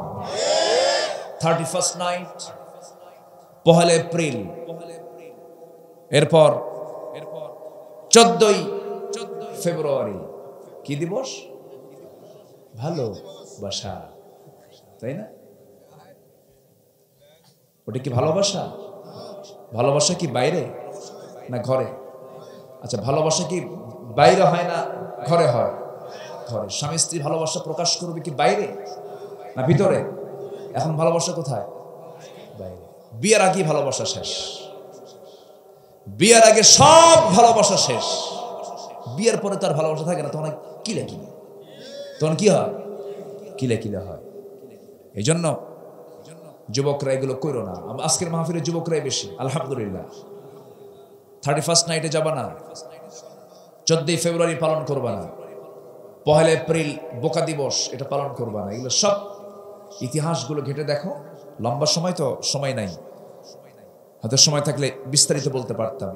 শুধু এতটুকু বলবো, এগুলো মুসলমানদের কোনো দিবস নয়। মুসলমানদের দিবস হলো ঈদুল ফিতর, মুসলমানদের দিবস হলো ঈদুল আজহা, মুসলমানদের মাস হলো রমজান মাস, মুসলমানদের রাত হলো লাইলাতুল কদর, মুসলমানদের রাত হচ্ছে এগুলো বরকতের রাত। এছাড়া অন্য কোন দিবস বা রাত মুসলমান পালন করতে পারে। এই কথাগুলো কিন্তু সব চলে যাবে, বোঝেন নাই? সব চলে যাবে। যুবকরা, এই নোংরামির পথে তোমরা যেও না। আর বিয়ার আগে আকাম কুকাম গুলো করার দরকার নেই। এই কিছু কিছু ছেলে পেলে আছে, এই গার্লস স্কুলের সামনে যায় ইতিমের মতো বসে আছে, এরকম আছে না? মনে মাও নাই বাপও নাই, খায় না 3 দিন হলে, এরকম একটা ভাবসা। মেয়েটা বের হবে কখন, বের হয় পিছে পিছে যায়, পিছন দিকে কয় শোনো এটা আমার দিকে একবার তাকা। ভালোবাসার দরকার নেই, দেখো 3 রাত হলে ঘুম নাই আমার। আছে না এরকম? আছে না? বলেন তো আছে না? এগুলো লস প্রজেক্ট। এগুলো কি প্রজেক্ট? লস। কোনো লাভ নাই এগুলোতে, শুধু লস লস লস। তোমার পড়া যাবে, তোমার মাথা যাবে, তোমার পরিবার যাবে, তোমার চিন্তা নষ্ট, সময় নষ্ট, বালিশ শুধু তোমার চোখের পানি ভিজে সব শেষ, নষ্ট নষ্ট নষ্ট। বালিশে চোখের পানি দিয়ে বালিশ না ভিজায়া সেজদা দিয়া যায় নামাজ ভিজা, লাভ আছে। আর এগুলো যদি করো, এগুলো কইরা মাঝখান থেকে এই যে ঘোরাফেরা করবা, যে টাকা পয়সা খরচ হবে, এগুলো সব ফুসকাওয়ালা আর সুরফিদাওয়ালা। কি কথা ক্লিয়ার? এগুলো করো না, সব শেষ হয়ে যাবে। কিসের ভালোবাসা? সব ভটকে ওঠে। কি ভটকে ওঠে না? সব সোজা হয়ে যায়। নোংরামিগুলো করবা না। বিয়ের প্রয়োজন হয়ে যাবে, বিয়েটা করবে। বিয়ের সম্পর্ক তো ক্যারিয়ারের সাথে নয়, বিয়ের সম্পর্ক হলো যৌবনের সাথে। বিয়েটা যৌবনের সঙ্গে সম্পর্ক। বিয়েটা করে ফেলবা পিছনের দরজা দিয়া না সামনের দরজা দিয়া? সামনের দরজা দিয়া। ওতে ঘাতে বসো কেন? ওতে ঘাতে বসার কি দরকার? কি ঠিক আছে না? ওতে ঘাতে বসা যাবে না। সুন্দর করে বলে ফেলবা, স্পষ্ট আওয়াজ দিয়ে ফেলবা। বরকত দিবেন কে? কে বরকত দিবেন? বরকত আল্লাহ তাআলা দিবেন। আমি আর কথাকে বাড়াবো না, প্রায় 1:45 কাছাকাছি চলে যাবে। আমরা দোয়া করতে করতে যে কজন আছি আমরা বসি। আমরা 2টা কাজ শিখে যাব আজকে। শিখে গেলাম, একটা হচ্ছে ইমান আনবো ভালো করে, নির্ভেজাল ইমান। নাম্বার 2 হলো জিহাদ করব কার পথে? আসতে বলবেন না, কার পথে? যার জিহাদের তামান্না নাই তার মরণ মুনাফিকের মরণ। আর যারা বলে এখন জিহাদ নাই, ওর ইমানও নাই। কি ঠিক আছে না? ওর ইমানও নাই, এটা ক্লিয়ার কথা। আল জিহাদু মাদিন ইলা ইয়াউমিল কিয়ামাহ। জিহাদ ছিল, আছে, থাকবে, কিয়ামত পর্যন্ত থাকবে। কিয়ামত পর্যন্ত ফেরাউনের ওই খালাতো ভাইরাও থাকবে, এটা খেয়াল রাখবেন। তো আমরা এখন এই দুটো কাজ যদি করা হয়, আল্লাহ তাআলা বলছে উলাইকা হুমুস সাদিকুন, এরাই হচ্ছে সত্যবাদী, আমি আল্লাহ ঘোষণা করে দিলাম। তাহলে আল্লাহ যদি ঘোষণা দেন, ওই বান্দার ঠিকানা কোথায় হবে বলেন তো? জান্নাত হয়ে যাবে। আল্লাহ সবাইকে এই দুটো আমল করার তৌফিক দান করুন। জোরে বলি আল্লাহুম্মা আমিন। আমার কাছে কিছু প্রশ্ন আসে প্রায়, আমি একটু বলেই ফেলি। জিনের ডিস্টার্ব আছে না? জিনের ডিস্টার্ব আছে কিনা বলেন? জিন আছে না নাই? জিন আছে না নাই? সূরা জিন তার বড় প্রমাণ। এটা সূরাই আছে, সূরাতুল জিন। যেরকম সূরাতুল নাস নামে একটা সূরা আছে, সূরাতুল জিন নামে একটা সূরা আছে। তো জিন ওর কিছু প্রিয় জায়গা আছে। জিন ডিস্টার্ব করার কিছু কারণ থাকে, প্রায় এই কথাগুলো আসে। তো জিনের কিছু ডিস্টার্ব করার কিছু কারণ থাকে। এদের প্রিয় 5টা জায়গা আছে, ওরা 5 জায়গায় বসবাস করে। 1 নম্বর হলো অব্যবহৃত বিছানা। যে বিছানাটা পাড়া আছে ঠিক কিন্তু ব্যবহার হয় না, ওই বিছানায় কে থাকে? জিন থাকে। নাম্বার 2 হলো হাম্মাম, যেখানে আপনি শৌচকার্য করতে যান। এটাকে এখন তো আমাদের বেডরুমের সঙ্গে লাগানো আছে। এখন টয়লেটগুলো কোথায় আছে? বেডরুমে, বেডরুমের অ্যাটাচড। তো অ্যাটাচড যখন করছেন, এটাকে দরজার লকটা রাখা দরকার। কারণ নির্দিষ্ট এই হাম্মামখানায় ঢোকার দোয়া আছে না নাই? কি দোয়া? আল্লাহুম্মা ইন্নী আউযু বিকা মিনাল খুবুসি ওয়াল খাবাইস। তাহলে এই দোয়াটা আমি যখন পড়ে যখন ঢুকি, মানে কি, এটা একটা আড়াল করে থাকার জায়গা। এই জায়গাটাতে শয়তান বসবাস করে, জিনদের বসবাস থাকে। এজন্য এটাকে লাগিয়ে রাখার মধ্য দিয়ে অনেকটা নিরাপত্তা নিশ্চিত পাওয়া যায়। বলি আলহামদুলিল্লাহ।